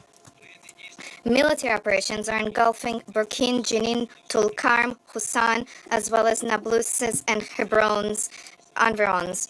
Israelis are simultaneously demolishing Palestinian property and carrying out mass arrests of Palestinian civilians. Just recently, at least 40 Palestinians have been detained. Interreligious hatred is being fomented by Israeli leadership's provocative actions, including visits to the Al-Aqsa Mosque compound by approximately 1,500 radical right-wing Israelis who were accompanied by the Minister of National Security of Israel, Itamar Ben-Gvir. Attempts by Western Jerusalem to violate the legal and historical status quo of the holy city's sacred site are illegal and unacceptable. Mr. President, today we are observing a clash of two realities with growing distance between them. On the one hand, there are loud calls from the international community for there to be respect for international humanitarian law, a ceasefire, the release of detained persons, and the implementation of the two-state solution. On the other hand, Israel's singular focus on achieving all political objectives through military means alone. They have no scruples about selecting their means and no qualms about loss of civilians until Gaza is completely razed to the ground. In this reality, there is room only for war and Old Testament brutality. What can we do to align the reality on the ground and the aspirations of the august bodies of the United Nations? For that, the international community needs to undertake meaningful efforts to facilitate the resolution to the root cause of the protracted conflict, the fact that the inalienable right of the Palestinian people to establish their own independent state within the 1967 borders with East Jerusalem as the capital, coexisting in peace and security with Israel, has not been upheld. This will become possible only following the immediate return to the peace process on the universally recognized international legal basis, at the heart of which was and remains the cornerstone 2 states for 2 peoples principle. As the most urgent step to that end, the UN Security Council should send a clear message to the parties about the unconditional cessation of hostilities and to achieve the lifting by Israel of the humanitarian blockade. And this would create favorable conditions for the release of the remaining hostages and detainees. And this would facilitate the resumption of the peace process for Palestinian-Israeli settlement. The tragedy that is occurring before our very eyes in Gaza is, among other things, the consequence of insufficient resolve on the part of the international community to ensure the enforcement of their own resolutions on the establishment of 2 states, Israel and Palestine.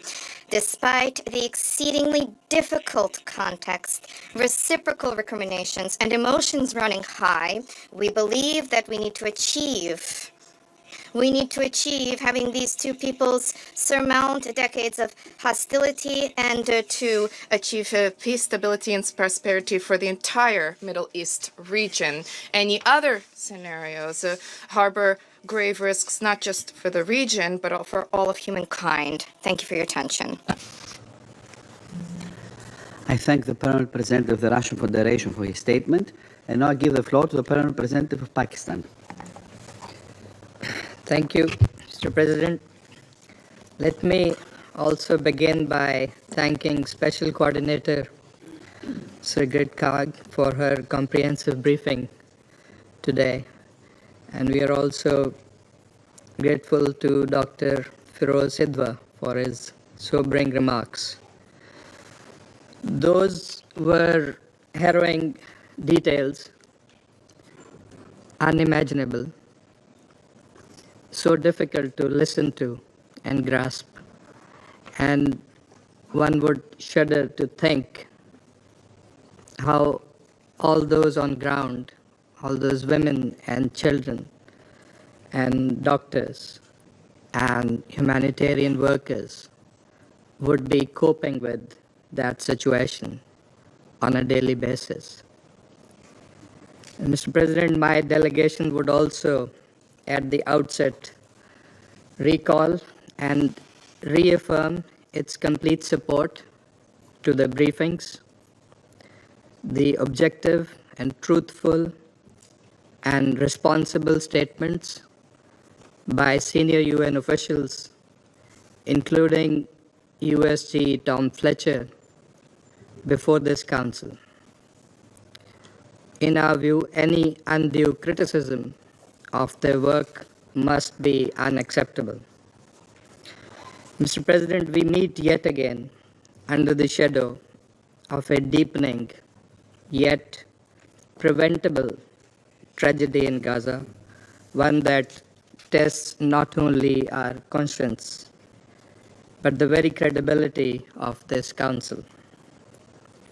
This is not a natural disaster. It is a man-made catastrophe. As we heard from both briefers today and many other Council members, this is a man-made catastrophe driven by Israel, the occupying powers' unrelenting, illegal blockade of Gaza, and the callous bombardment and deliberate killings carried out with full impunity. The numbers are staggering. More than 54,000 Palestinians have been killed, majority of them children and women. Over 122,000 have been injured. Gaza's people face continuous indiscriminate assault from land, air, and sea. The psychological and societal trauma is beyond measure, beyond imagination. This is without question one of the gravest humanitarian crises of our times. Mr. President, how many more atrocities must be committed before this Council does what is right, morally, legally, and under the UN Charter? Words of concern are no longer enough. The time to act, the time to prevent genocide is now. As Dr. Sidwa said, we must not allow these atrocities to be normalized, for that would be an affront to international law and human dignity. To grasp the scale of this catastrophe, let me highlight 4 urgent dimensions of the suffering in Gaza. First, the health and medical system has collapsed. It has, in fact, been systematically destroyed and dismantled. Hospitals are overwhelmed, operating without fuel, without sanitation, without essential supplies. More than 800 health facilities and assets have been attacked. Medical workers have been killed, ambulances destroyed. This is the systematic erasure of the right to health and to life. Second, famine is no longer a threat. It is here. In Gaza, at least 57 children have already died of hunger. 1 in 5 Gazans could face starvation. Humanitarian convoys are being blocked or attacked. Relief workers are being targeted. Starvation is being weaponized flagrantly and illegally. Third, Gaza's civilian infrastructure lies in ruins. Water systems are destroyed. Electricity is cut. Communications are blacked out. More than 80% of homes have been destroyed. Most of Gaza now lies within a militarized zone. This is not collateral damage. It is deliberate, orchestrated destruction designed to break the will of the Palestinian people to survive. Fourth, the toll on women and children is unspeakable. According to UN Women, over 28,000 women and girls have been killed, 1 every hour since October. 50,000 women are pregnant. Next month, more than 5,000 will give birth, many in tents, on the streets, without electricity, clean water, or medical care. And while Gaza is being decimated, the West Bank remains under siege. Displacement is rising. Movement is restricted. Violence by settlers continues unchecked. In just the past 4 months, Israeli occupying forces have killed more than 130 Palestinians. Homes are being demolished. Arbitrary arrests continue. We also strongly condemn the provocative visits by Israeli officials to the Al-Aqsa Mosque compound, violations of the legal and historical status quo. These inflammatory actions threaten to ignite wider regional tensions. The sanctity of Al-Aqsa must be upheld in line with international law and UN resolutions. Mr. President, against this grim background, we call for 4 urgent steps. First, an immediate, unconditional, and permanent ceasefire. Resolution 2735 must be implemented in full. All attacks on civilians must end. We support all efforts, all continuing efforts to restore the ceasefire. Second, the full and immediate lifting of the Gaza blockade. Humanitarian teams must operate safely and without obstruction. The current trickle of aid is wholly inadequate and unjustifiable. This Council must demand immediate and unconditional removal of all restrictions on the entry of humanitarian aid into Gaza and its safe and unhindered distribution at scale, including by the UN and humanitarian partners, including UNRWA, throughout Gaza Strip, in full compliance with international humanitarian law. Third, any forced displacement of the Palestinians from the Palestinian land must be strongly rejected.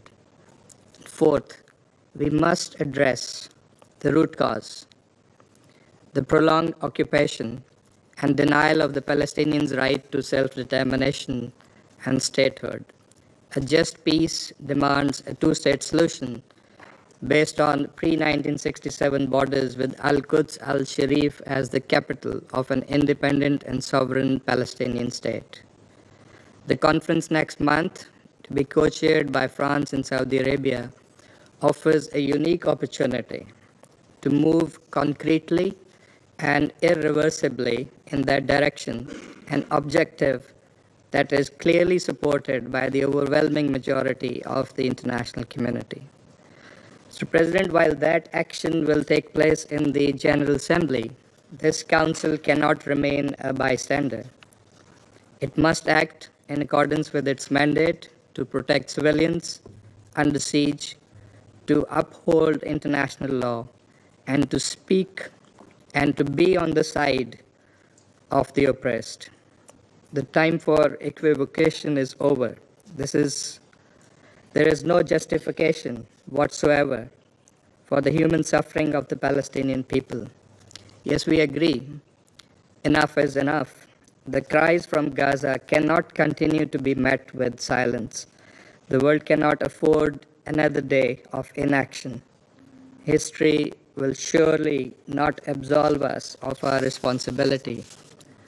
Mr. President, the sense around the table is clear. The urgent asks are so evident. Ceasefire, release of hostages, humanitarian action, and protection of innocent civilians. All of this is doable. We call on all Council members to come together, to act through a resolution, to promote this objective in the immediate term, and to help create an environment conducive for the June conference and ultimately towards a just and lasting settlement of the Palestinian question. I thank you. I thank the Permanent Representative of Pakistan for his statement, and I give the floor to the Permanent Representative of China. Thank you, President. I thank the Special Coordinator at Interim COG and Dr. Sitwa for their briefings. Since May the 16th, Israel has continued to intensify its military offensive in Gaza, which has completely destroyed large, densely populated areas and caused the death of more than 1,000 Gazans in the past 2 weeks alone.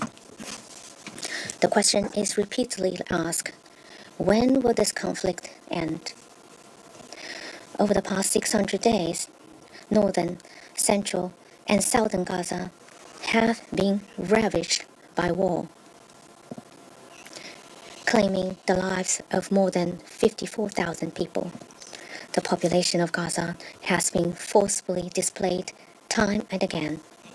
The Security Council and the GA have adopted multiple resolutions calling for an immediate ceasefire, but the conflict has not yet subsided, and the engine of war is still roaring.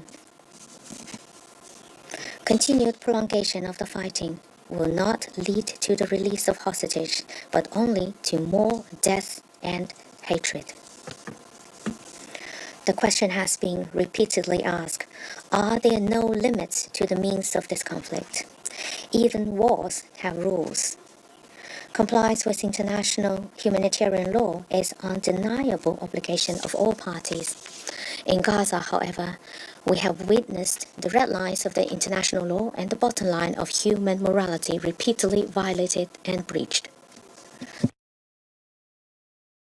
Humanitarian assistance has been weaponized, with 2 million people plunged into extreme hunger as a result of the prolonged blockade. Schools, hospitals, refugee camps, and UN facilities have been targeted. Journalists and humanitarian workers have been mercilessly killed. Securing humanitarian assistance is an obligation of the occupying power under international law. All assistance must adhere to the principles of impartiality, independence, and neutrality. Safety of civilian facilities and humanitarian workers must be guaranteed. All attacks must be strictly investigated and perpetrators held accountable. People were again asking the question, are the Palestinian people to be forced to lose their homes once again? Gaza is in ruins, with living conditions severely jeopardized. Recently, there have been repeated calls from the Israeli side for completely destroying and taking over of all of Gaza. The Israeli army already controls more than 70% of Gaza. At the same time, continued expansion of settlements in the West Bank and intensified settler violence gravely limits the space for the Palestinian people to survive. Changing the demographic and territorial composition of Gaza, as well as settlement activities, are in violation of the Security Council resolutions and international law. The annexation of Gaza and the West Bank will completely take away the prospects for peace in the Middle East. In the face of such questions, China firmly reiterates that a durable ceasefire in Gaza cannot be delayed, and that Israel must immediately cease all military operations. Alleviating the humanitarian catastrophe is immediate. Israel must lift the blockade, fully restore humanitarian access, and support UN and other international humanitarian organizations in efforts to provide assistance.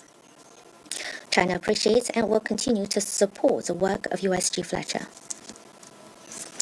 Gaza and the West Bank are an integral part of the state of Palestine. The international community must firmly oppose any attempt to annex the territories of Gaza or the West Bank and oppose forced displacement of the population of Gaza. The United States, as a country with significant influence over the parties involved, should act in a fair and responsible manner and take effective and forceful action. The Security Council bears the primary responsibility for the maintenance of international peace and security. Algeria and other members of the Council are currently working on a new draft resolution. China supports the Council's efforts to take effective action to promote a durable ceasefire and alleviate the humanitarian catastrophe. President, the implementation of the two-state solution is the only viable way to resolve the question of Palestine.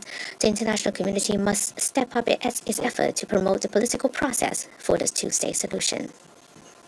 We look forward to the high-level conference on the implementation of the two-state solution to be held in June. and hope it will provide a new impetus to the prospect for realizing the two-state solution.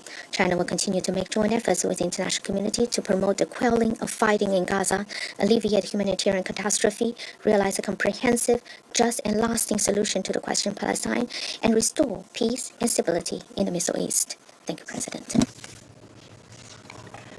I thank the Permanent Representative of China for his statement, and now give the floor to the Representative of the Republic of Korea.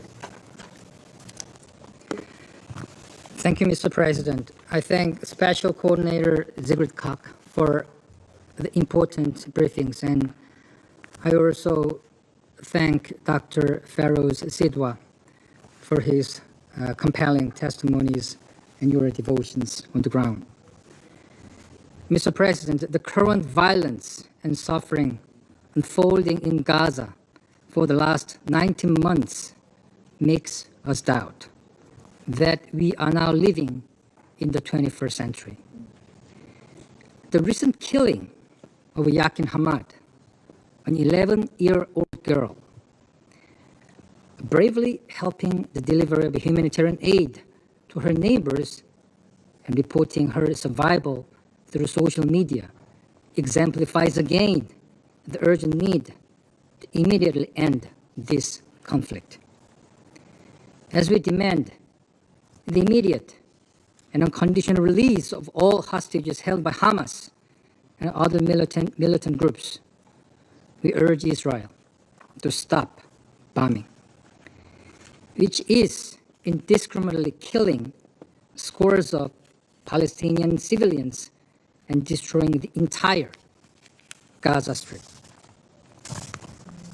The Republic of Korea also reiterates its firm support for the efforts by mediating countries, namely Egypt, Qatar, and the United States, to secure a desperately needed resumption of the ceasefire.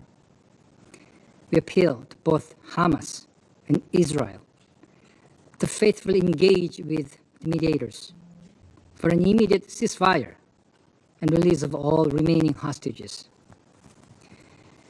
Mr. President, we remain deeply concerned by the new modalities of the humanitarian aid in Gaza, which reportedly started operations at a severely limited number of militarized locations earlier this week.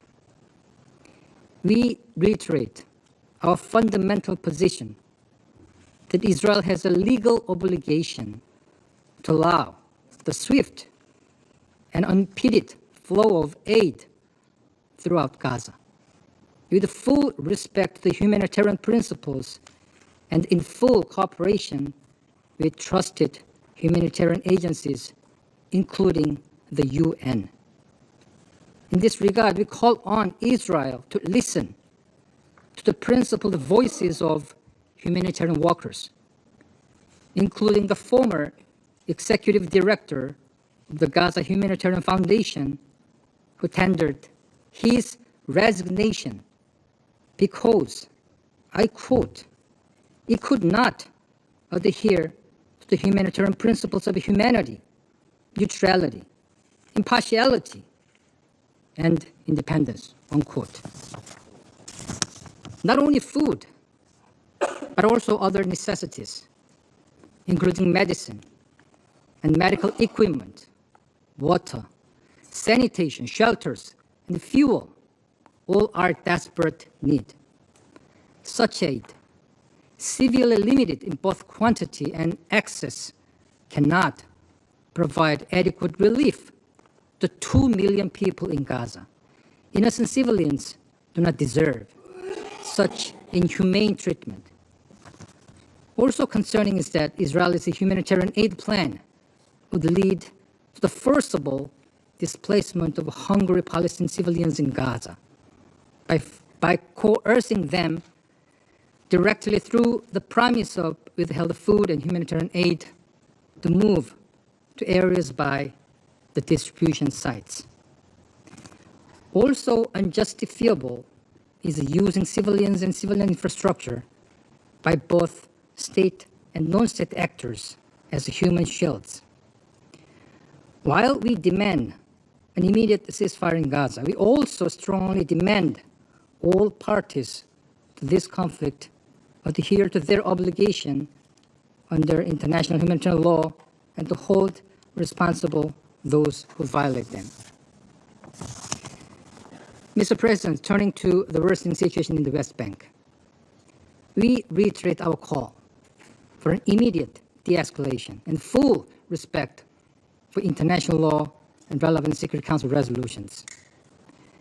Last week, incidents where Israeli soldiers fired warning shots at dozens of diplomats visiting the city of Jenin in the northern West Bank clearly shows that under the current occupation with severe military operations, no one, not even foreign diplomats, are safe.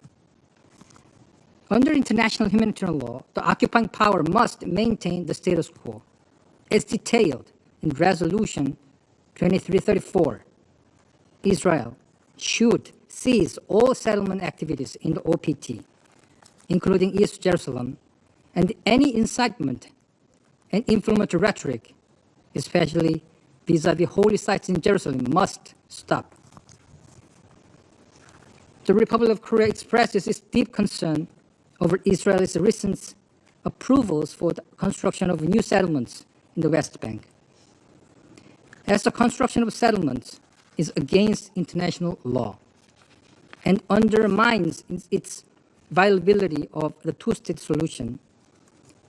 The Republic of Korea calls on Israel to reverse its relevant decisions. In addition, we express concern over the repeated incendiary remarks and acts by senior Israeli officials, including recent visits to holy sites, unilateral actions, and incitement against UNRWA, the UN mandate agency, must also stop. Mr. President, we empathize with the international community on the concern of eroding vision of the two-state solution. By perpetuating the continuation of violence and agony or denying the existence or future of neighbors, a just and durable peace cannot be obtained. Sadly, the reality today, shown in a harrowing video of a little girl walking in flames after Israeli airstrikes targeting a shelter-turned school, is the opposite. The Republic of Korea thus reiterates its call for an end to the bloodshed and the release of hostages, and reaffirms its steadfast support for the two-state solution, with Israel and Palestine living side by side in peace, security, and dignity. As a UN Security Council member, the Republic of Korea will actively participate in discussions, including the high-level conference in June, to secure peace and revive a viable path toward the resumption of a political horizon based on the two-state solution. I thank you, Mr. President. I thank the representative of the Republic of Korea for his statement.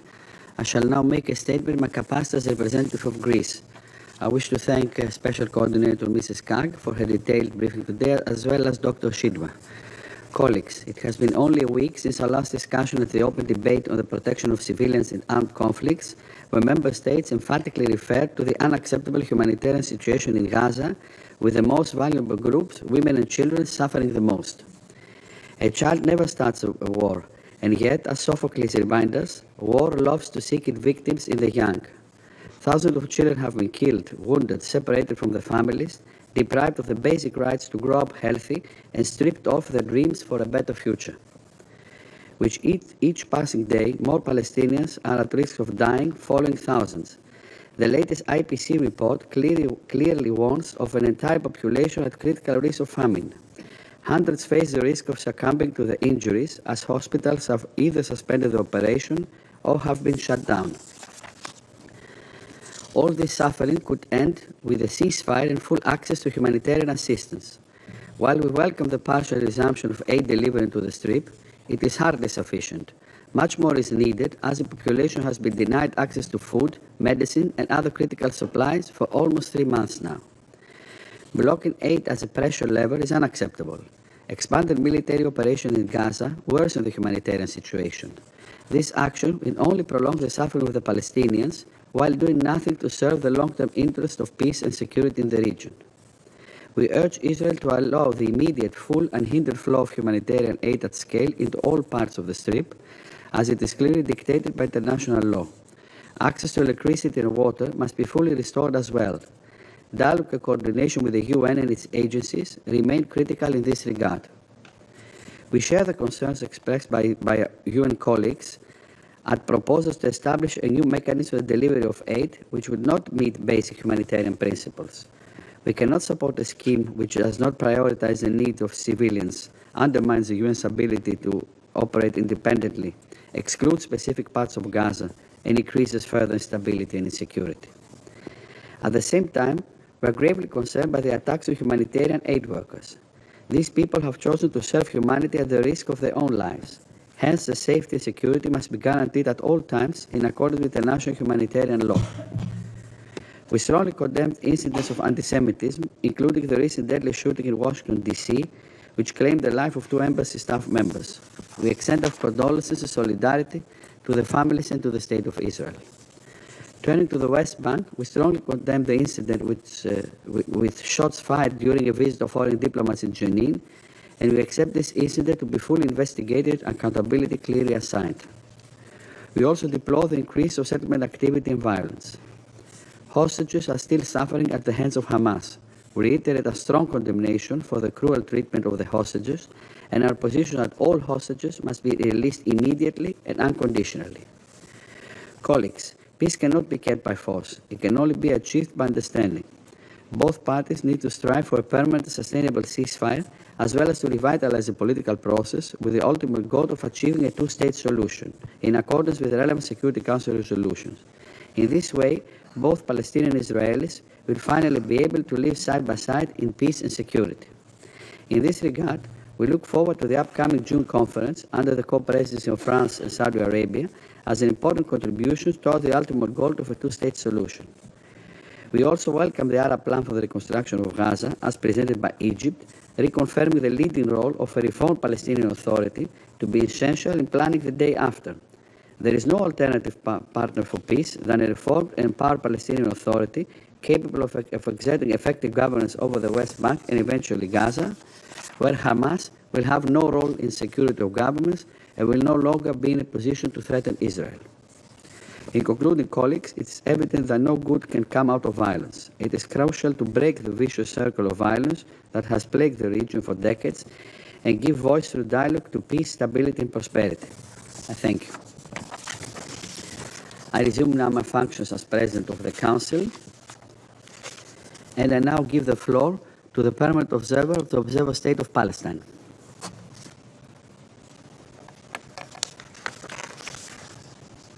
Mr. President, I thank you for convening this meeting and thank UN Special Coordinator Sigrid Kaag for her important briefing and her efforts. I also express our deep appreciation to Dr. Feroz Sidwa for his compelling briefing, for his service to save wounded Palestinians, especially children in Gaza, and for his appeals for an end to this brutal war on our people. Let me also reiterate our support and gratitude to the Secretary General, Mr. Guterres, to Tom Fletcher, to Mr. Lazzarini, and many others, including the heroic staff of the UN in defending, serving, and saving lives at the expense of theirs. Mr. President, there is cruelty in the bombardments, cruelty in the wanton destruction, cruelty in the blockade, and even cruelty in the distribution of very limited aid. We will be asked, how can you complain about food finally being delivered after having complained about starvation and famine? Isn't it any aid better than no aid at all? Who said these should be our choices? The doomed fate of our people. A full blockade against an entire civilian population, including 1 million children, depriving them of food, water, medicine, shelter, or a system of aid that is degrading, discriminatory, limited to food and limited in quantity, and which aims at the forcible displacement of the population and at facilitating the unlawful seizing of land. Do you know how we know this is the objective? Israeli officials are openly telling the world that this is their intention. Statement after statement, threat after threat. After seeing starvation used as a weapon of war, now we see aid being used as a weapon of war. Should we remain silent because the alternative is worse? Or should we stand up for the humanity of Palestinians, of all civilians in any situation of armed conflict? The images of hungry, desperate people storming out of the cages they were forced into in order to get aid is gut-wrenching and heartbreaking. These are people, human beings, deprived of water, food, medicine for so long and hanging to life by a thread. This is outraging the Palestinian people, all of them, including me. It is outrageous to see this situation and still you are not acting. How much more do you want? Israel wants to appear as allowing aid in, while continuing to make sure life cannot actually be sustained in Gaza. If Israel wanted aid in, it would open the crossings and allow humanitarian aid to enter immediately and fully, in coordination with the UN, including UNRWA, which proved during the ceasefire its ability to deliver aid to all those in need throughout the Gaza Strip. The UN plan, with its proven capacity on the ground, remains the only viable plan to deliver aid in line with the humanitarian obligations and principles, and it has all necessary safeguards, if that is the true concern. But the true concern is how to get rid of the Palestinians by killing them, starving them, and destroying Gaza so they have no choice but to leave if they want to live. In his speech yesterday, Netanyahu said two truths. The first is a Freudian slip, and I quote, "When you try to target civilians, you invariably hit civilians." End of quotation. And indeed, Israel has been hitting civilians. The second truth is, and I quote, "You always demonize before you annihilate." Let me repeat it. You always demonize before you annihilate. End of quotation. He was saying that as a historical lesson for all. What did he say about Gaza? And I quote, "This is the war of good against evil, the beginning of a determined war that is being waged on the battlefield, It is being waged against the human animals, that's us, against the monsters, that's us, that attacked us with hideous brutality 20 months ago, and we will defeat them and annihilate them. They will not remain. They will not remain, end of quotation. He repeated yesterday, and I quote, "This is a war of civilization against barbarism," end of quotation. We have to ask, is it civilized to bomb indiscriminately, to commit daily massacres, to kill entire families, to destroy all the requirements of life and survival for over 2 million people, including 1 million children? Is it civilized to blockade and to starve a people? If this is civilized, what is barbarism then? Is it civilized to bomb schools, serving as shelters for displaced civilians?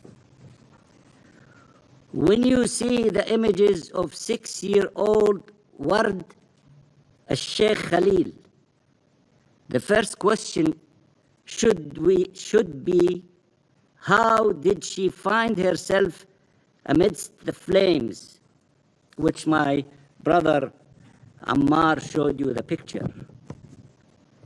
It is because of an Israeli strike on a school turned into a shelter. 36 people were killed in that strike, mostly women and children. Ward survived, but her mother and 5 of her siblings did not make it out of the burning buildings. And again, my brother Ammar showed you the pictures. She will forever have to live with that trauma. And as the distinguished brother Feroz told us, 50% of those who are under 5 years old are not looking for life. They are looking for death because they cannot bear the pain of losing so many of dear ones, of their families and siblings. If we stop this genocide before she is killed too, Ward. Dr. Najjar, who was honoring her noble mission as a doctor trying to save lives, saw her children as they arrived to the hospital, their bodies burned and already dead. She lost 9 of her 10 children. A horror and trauma the mind cannot comprehend.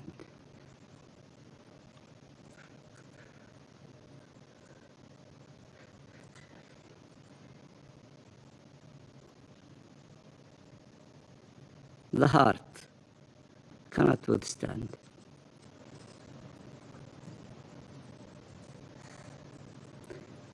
Since Israel broke the ceasefire in March, over 1,300 Palestinian children have been killed, and around 4,000 have been injured. These are children. Children. And still, a war against barbarism. Children.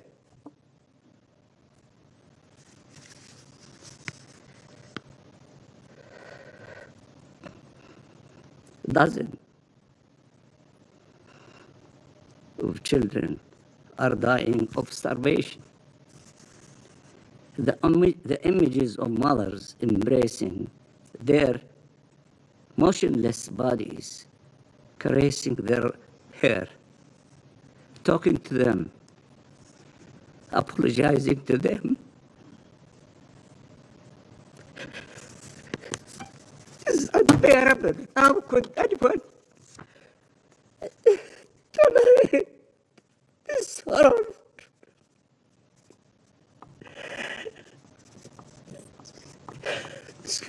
Mr. President, I have grandchildren. I know what they mean to their families. And to see the situation of the Palestinians without us having hearts to do something is beyond the ability of any normal human being to tolerate. Flames and hunger are devouring Palestinian children. This is why we are so outraged as Palestinians everywhere, the 14 millions of us, in the occupied territories, in the diaspora, in the refugee camps, in far places, all the way to California and in between.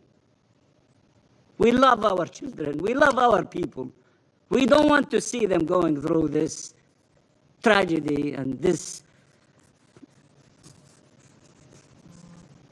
savage attacks by those who claim the virtues of fighting against barbarism.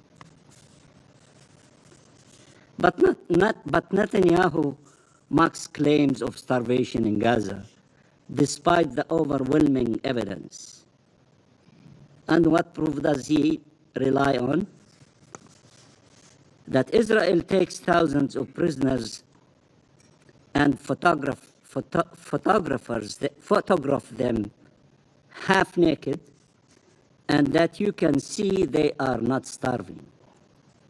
He is speaking of the prisoners parked in trucks by the hundreds, or in the open last winter and the one before, including children.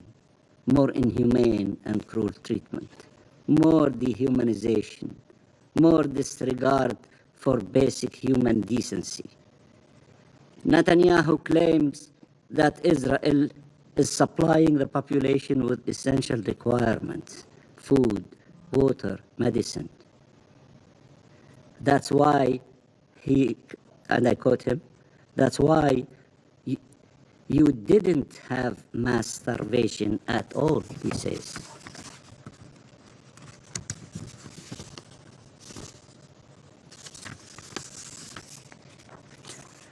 This is the same Netanyahu that decided to impose the total blockade that the people in Gaza endured over the last 10 weeks, deliberately denying them water, food, medicine, and shelter. This is the same Netanyahu who congratulated Smotrich, who, after the decision of allowing some aid declared,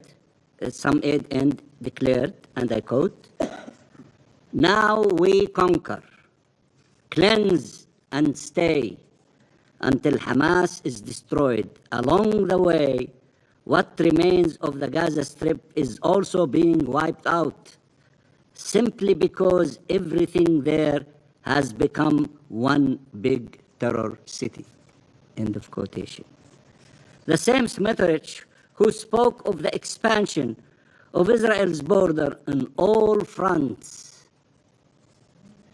inciting the crowd of Israeli extremists storming the streets of the old city of Jerusalem and Al-Haram al-Sharif on the so-called Jerusalem Day. Smotrich shouted, "Are we afraid of the word occupation?" Meaning thinking of the situation there. He shouts, "Are we afraid of the word?" The crowd answered, "No, we are not afraid." Are we settling the land of Israel? Are we liberating Gaza? The crowd cheered. Netanyahu said the objective of this destruction, Netanyahu said that the objective of this distribution mechanism was to have a sterile zone in the south of Gaza where the entire population can move.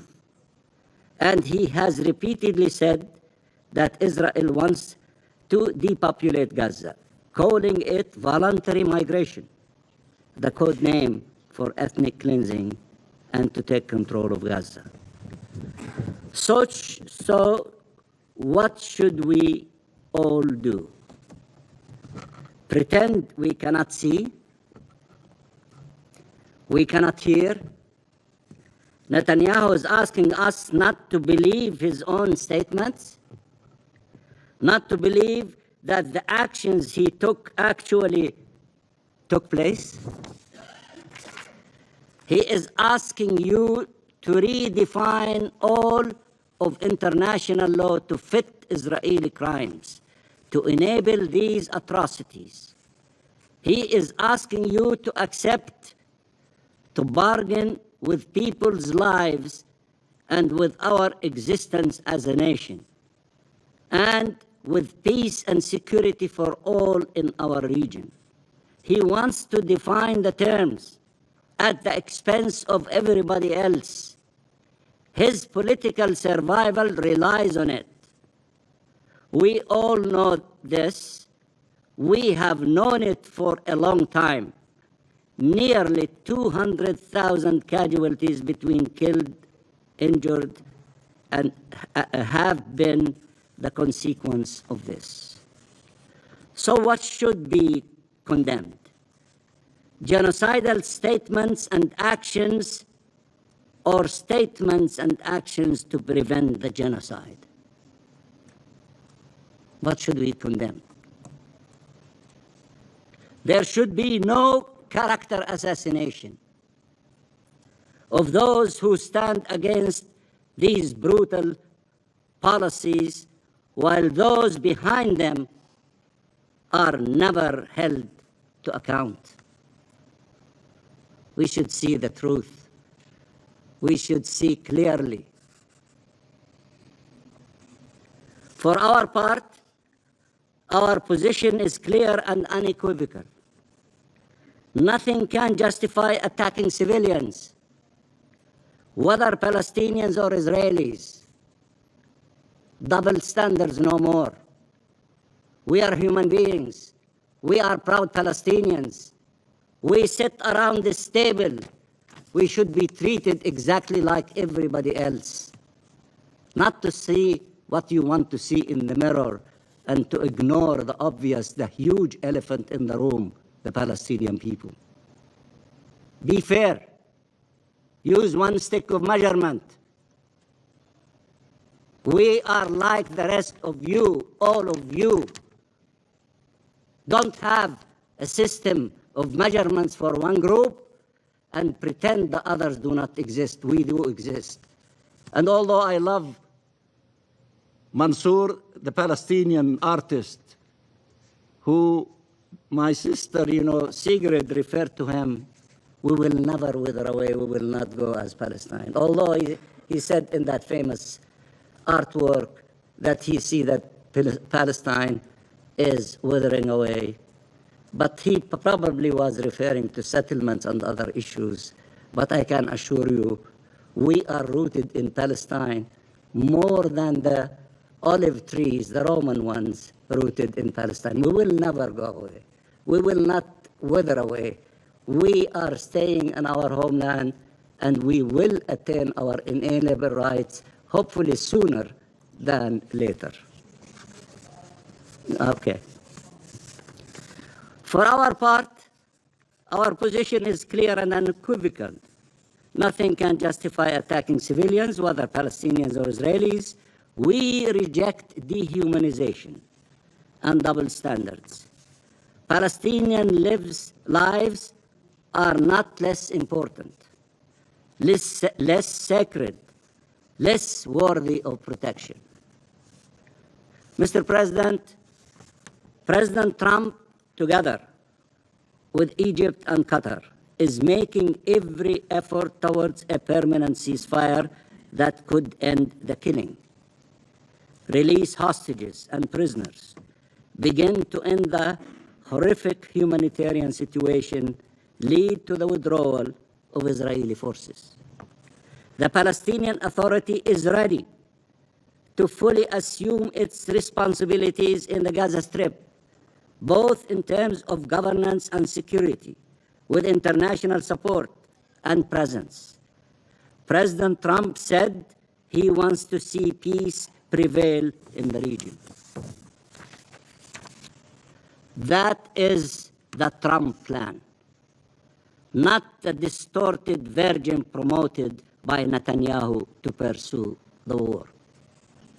It is time for all states to do what is necessary to end this genocide, break this siege, end this illegal occupation, achieve the independence of the state of Palestine and the two-state solution and peace. That will be for the benefit of all states and all peoples, Palestinians and Israelis and the entire region. If the Security Council does not act, there is nothing that prevents you from acting in your national capacity. Act in your national capacity. Do something. Stop this crime from continuing against the Palestinian people, this genocide. Let's not try to shift the blames of those who are not acting. Show us your true character, your commitment to international law, your commitment to justice. You can act. And by acting in your national capacity also, you might inspire the Security Council to act in its collective, powerful capacity. This is not a so-called reward or gift.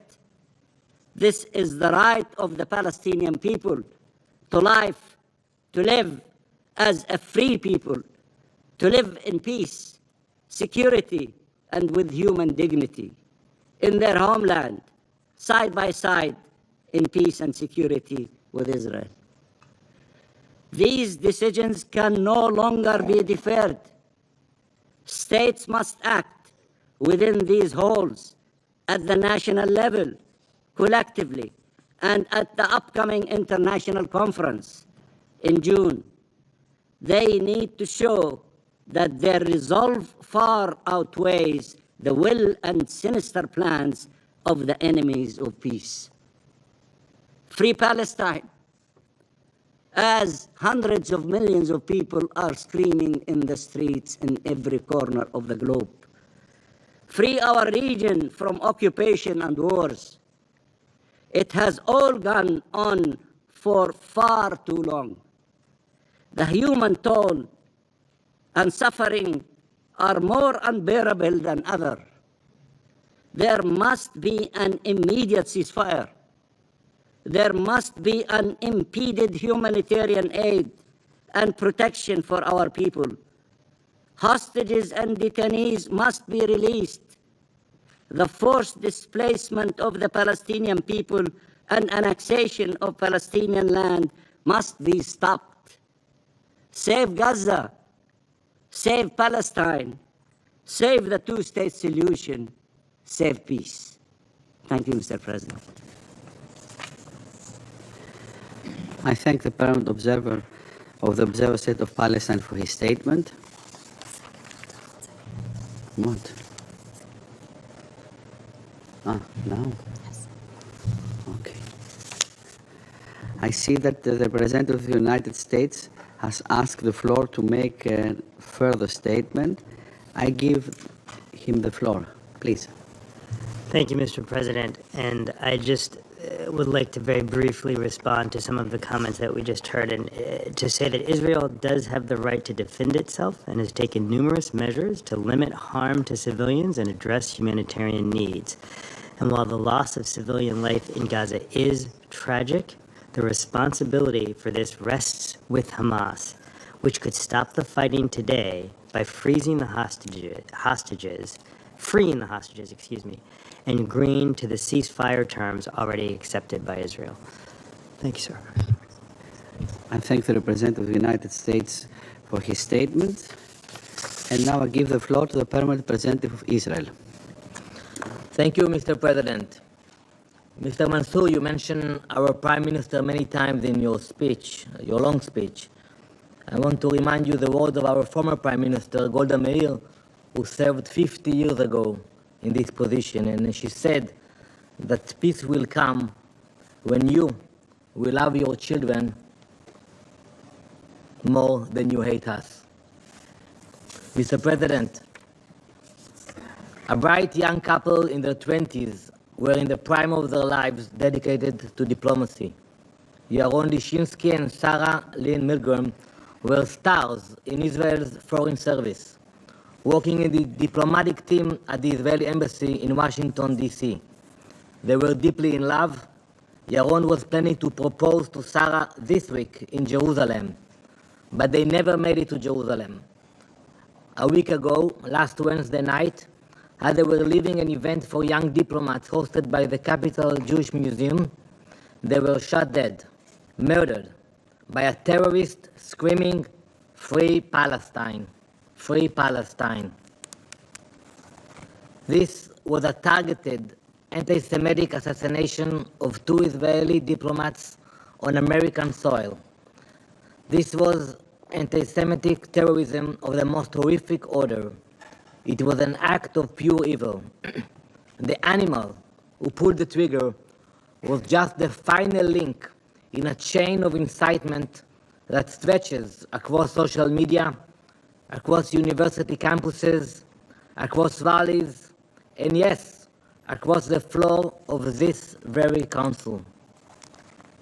The blood of Yaron and Sarah is not only on the shooter's hands, it is on every official, every influencer, every academic, every anti-Semite, every so-called expert who has spent the last 19 months portraying Israel as a genocidal regime and terrorists as freedom fighters. But we cannot talk about such recklessness without talking about Mr. Tom Fletcher, who sat here a few weeks ago. Mr. Fletcher has assumed the role of moral preacher. His speeches and statements drip with pomposity and self-righteousness, but not a shred of responsibility. Just a few weeks ago, in this chamber, he accused Israel of genocide. I have demanded the retract of this baseless and vile accusation, that he has not so far. As if that was not outrageous enough, he declared just 2 days before Yaron and Sarah's murder that, quote, and I quote him directly, "There are 14,000 babies in Gaza that will die in the next 48 hours. And you should have seen the way he spoke, like he has some information that we don't have. That claim was a lie. It had no basis in fact, and yet it was broadcast across social media, fueling the already terrible anti-Semitism. Of course, as we all know, 14,000 babies did not die in those 48 hours, but 2 innocent Jews did.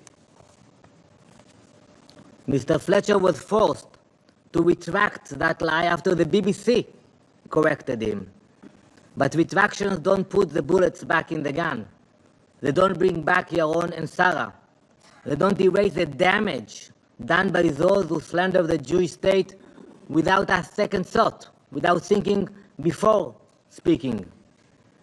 Mr. Fletcher, when you engage in blood libels, do not act surprised when blood is spilled in the streets. This is what happens when anti-Semitic propaganda is filtered through the language of human rights. That is what happens when terms like genocide are thrown around like political weapons, stripped of meaning and used to demonize Jews. This council has become a megaphone for that hate, a place where the worst actors in the international system use a banner of justice to justify violence, a place where the representative of Libya can sit at this very table and desecrate the memory of the Holocaust by calling Gaza, and I quote, 21st century Holocaust. That isn't just distortion, it is Holocaust denial. And yet, there was no condemnation for most of you sitting here. You faced no consequences. At the United Nations, statements like that are tolerated and sometimes even applauded. But don't mistake the applause for morality. Words have consequences. And the murder of two young Israeli diplomats is not detached from what happens in this room. It is the logical end of your narrative. The people who chant from the river to the sea are not separate from the people who sit here in suits and ties and accuse Israel of genocide. They are part of the same machine. One provides the lies, the other pulls the trigger. Unfortunately, Mr. Fletcher is not the exception, he is the rule. He is representative of a class of UN officials and so-called neutral experts who have built careers out of moral posturing while taking no responsibility for the consequences of their words. They are very good at that. They speak in sound bites, they issue dramatic proclamations, and then when those proclamations incite hate and violence, they vanish. They deny any role in the bloodshed. Well, we will not let them evade responsibility. We will expose them. Even a day ago, I think Mr. Fletcher came with another provocation. He said 10,000 tracts are waiting to enter Gaza. I don't know if you saw that, only recently. You know what will happen if you line up 10,000 tracts from the border of Gaza? The line will go all the way to Lebanon. So how can you throw numbers like that? You can say there are issues, you can say about public, but saying 14,000 babies, 10,000 trucks, genocide, so easy. Mr. President, while the UN spreads panic and makes declarations detached from reality, the State of Israel is steadily facilitating the entry of aid into Gaza via two methods. First, under the old framework via trucks, and second, under the new distribution mechanism developed in coordination with the US and key international partners. As of now, both mechanisms are working simultaneously and will continue to do so for the immediate future. We are not only allowing aid in, but we are ensuring it reaches the people who need it most. Just this Monday, for example, 170 trucks carrying humanitarian aid entered Gaza through Kerem Shalom crossing. These trucks delivered food, medical supplies, and vaccines. Every single delivery was carefully coordinated to prevent looting by Hamas. Since May 19, almost 9,000 tons of aid have entered Gaza, again carrying food, medical supplies, flour for bakeries, and baby formula. In recent weeks, 4 new aid distribution centers have been established inside Gaza. These centers are operated by international humanitarian organizations and secured by a US civilian security company. They were created to serve one purpose: to ensure aid gets to civilians, not terrorists. 2 of these centers, located in Tel El Sultan in Rafah and the Morag Corridor, began operations yesterday. They are already distributing food packages to thousands of families in need. This is happening despite Hamas's attempts to block civilians reaching the aid by establishing checkpoints and roadblocks. Because Hamas knows if it loses control over the aid, it loses control over the people of Gaza. You know, let's ask ourselves what happened after. Have we heard any condemnation from the UN?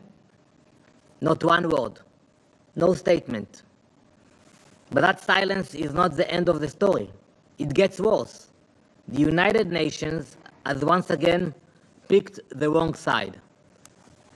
Today, I reveal shocking information. Not only has the UN refused to condemn Hamas for its efforts to sabotage the new aid centers. We have seen the pictures of Hamas blocking people. But the UN is now actively joining Hamas in trying to block that aid. The UN is using threats, intimidation, and retaliation against NGOs that choose to participate in the new humanitarian mechanism. A number of major international NGOs made a decision to take part in the new aid initiative. They decided to ignore the UN's calls for a boycott. They are allowed to do it. They said, we want to give it a try. We want to help this new mechanism. They chose to act because they truly care about what happened. The UN's response was brutal. It was mafia-like. Without any discussion, without due process, the UN removed those NGOs from the shared aid database. That database, I want to remind you, is a central system for tracking aid deliveries into Gaza. It was created and approved under a UN General Assembly resolution. But those NGOs, they were frozen out. This is the gravest violation of the UN's own principles. It is the extortion of well-meaning NGOs that refuse to kiss the ring. It is a shakedown by UN mobsters. How can they do that? If you don't want to participate, I think it's a mistake. I think there is room for humanitarian aid from all directions at this stage, but to actually threaten NGOs not to collaborate with this new mechanism, I urge the UN, do not let your egos get in the way. Cooperate with the new mechanism. It has begun and it is operational. Shift your focus from dramatic press statements and intimidating NGOs to the work you are supposed to be doing. Mr. President, negotiations for the release of our hostages are ongoing as we speak. We accepted the last offer on the table, but Hamas said no. It is Hamas that has refused every credible offer. It is Hamas that continues to use human beings, our hostages, who they have cruelly held for 600 days now, as currency. But the international pressure remains fixed on Israel, not the terrorists. That pressure only plays into Hamas's hands. It strengthens the terrorists. It prolongs the war. With this pressure, you are not advancing peace, you are advancing Hamas.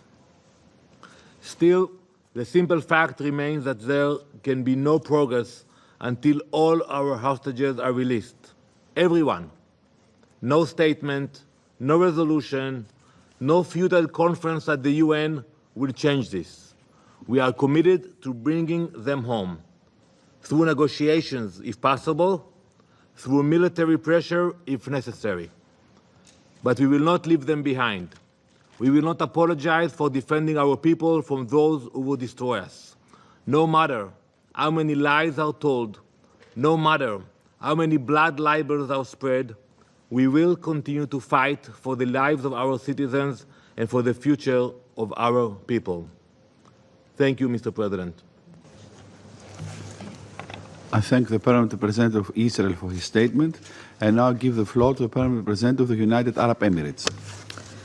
سيد الرئيس يسرني أن ألقي هذا البيان. Mr. President, I'm pleased to deliver the statement on behalf of the Arab Group. We would like to thank Ms. Sigrid Kaag for her thorough briefing and all UN officials, including Mr. Tom Fletcher, for their vital role within the framework of the humanitarian crisis in Gaza Strip. We also express our deep appreciation to Dr. Firoz Sidwa for his touching remarks and his dedication to providing humanitarian assistance to the people of Gaza.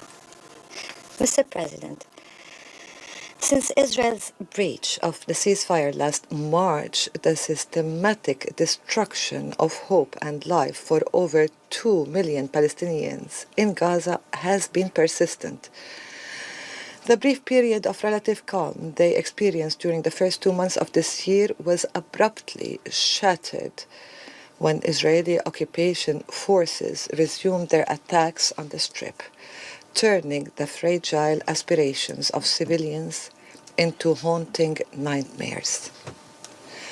The magnitude of this unfolding tragedy is painfully captured in the story of Dr. Ala al-Najjar, a pediatrician at Nasser Hospital who lost 9 of her 10 children in an Israeli airstrike that hit her home while she was treating wounded victims of the ongoing attacks.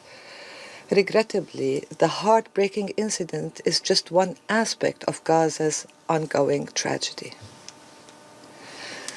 In this regard, the Arab group reiterates its strong condemnation of Israel's complete blockade of the Gaza Strip and the persistent denial of humanitarian aid for nearly 3 months. This blockade has severely worsened the humanitarian crisis, driving the population to the brink of famine, with clear warning signs already emerging.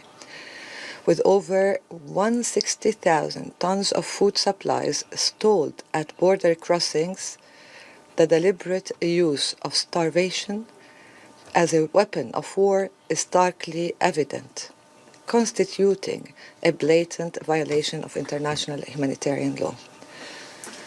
Although Israel recently permitted 408 trucks to enter Gaza via the Kerem Shalom crossing, only 115 have delivered assistance, a drop in the ocean compared to Gaza's overwhelming humanitarian needs. Notably, none of these aids have reached the northern Gaza Strip. The chaos unfolded at an aid distribution center in Gaza yesterday underscores the urgent need for the immediate, full and unhindered delivery of aid to all areas of the Strip, coordinated with the United Nations according to its 5-phase plan to reach all those in need in Gaza Strip. The Arab group urges Israel to implement this plan without delay, fulfilling its responsibilities as an occupying power. The group also reiterates its rejection of Israel's proposed aid mechanism, which violates the principles of humanitarian action and its obligations under international humanitarian law. In this context, the group welcomes a number of statements issued in May concerning Palestine, including the joint declaration of the 16th of May issued by 7 European countries, namely Iceland, Ireland, Luxembourg, Malta, Norway, Slovenia, and Spain. The joint statement as well of 19th May issued by the United Kingdom, France, and Canada, as well as the statement of 19th May, the same day, issued by a number of donor countries. The group also reaffirms the positions expressed in the statements of the Ministerial Committee established by the Arab Islamic Summit on Gaza, most recently reflected in the statement issued on the 25th of May. Simultaneously, Israel's military escalation since mid-May, which signals a dangerous shift toward establishing permanent control over the Gaza Strip, alongside its efforts to militarize and manipulate humanitarian aid, further advances its declared objective, namely to make life in Gaza unlivable, forcibly displace its population, and seize Palestinian land in clear violation of the international law. On the other hand, the Arab group condemns Israel's military escalation in the West Bank, along with its ongoing home demolitions, land annexation, settlement expansion, and the perpetuation of its occupation. It stresses the need to respect the legal and historical status quo of Islamic and Christian holy sites in Jerusalem.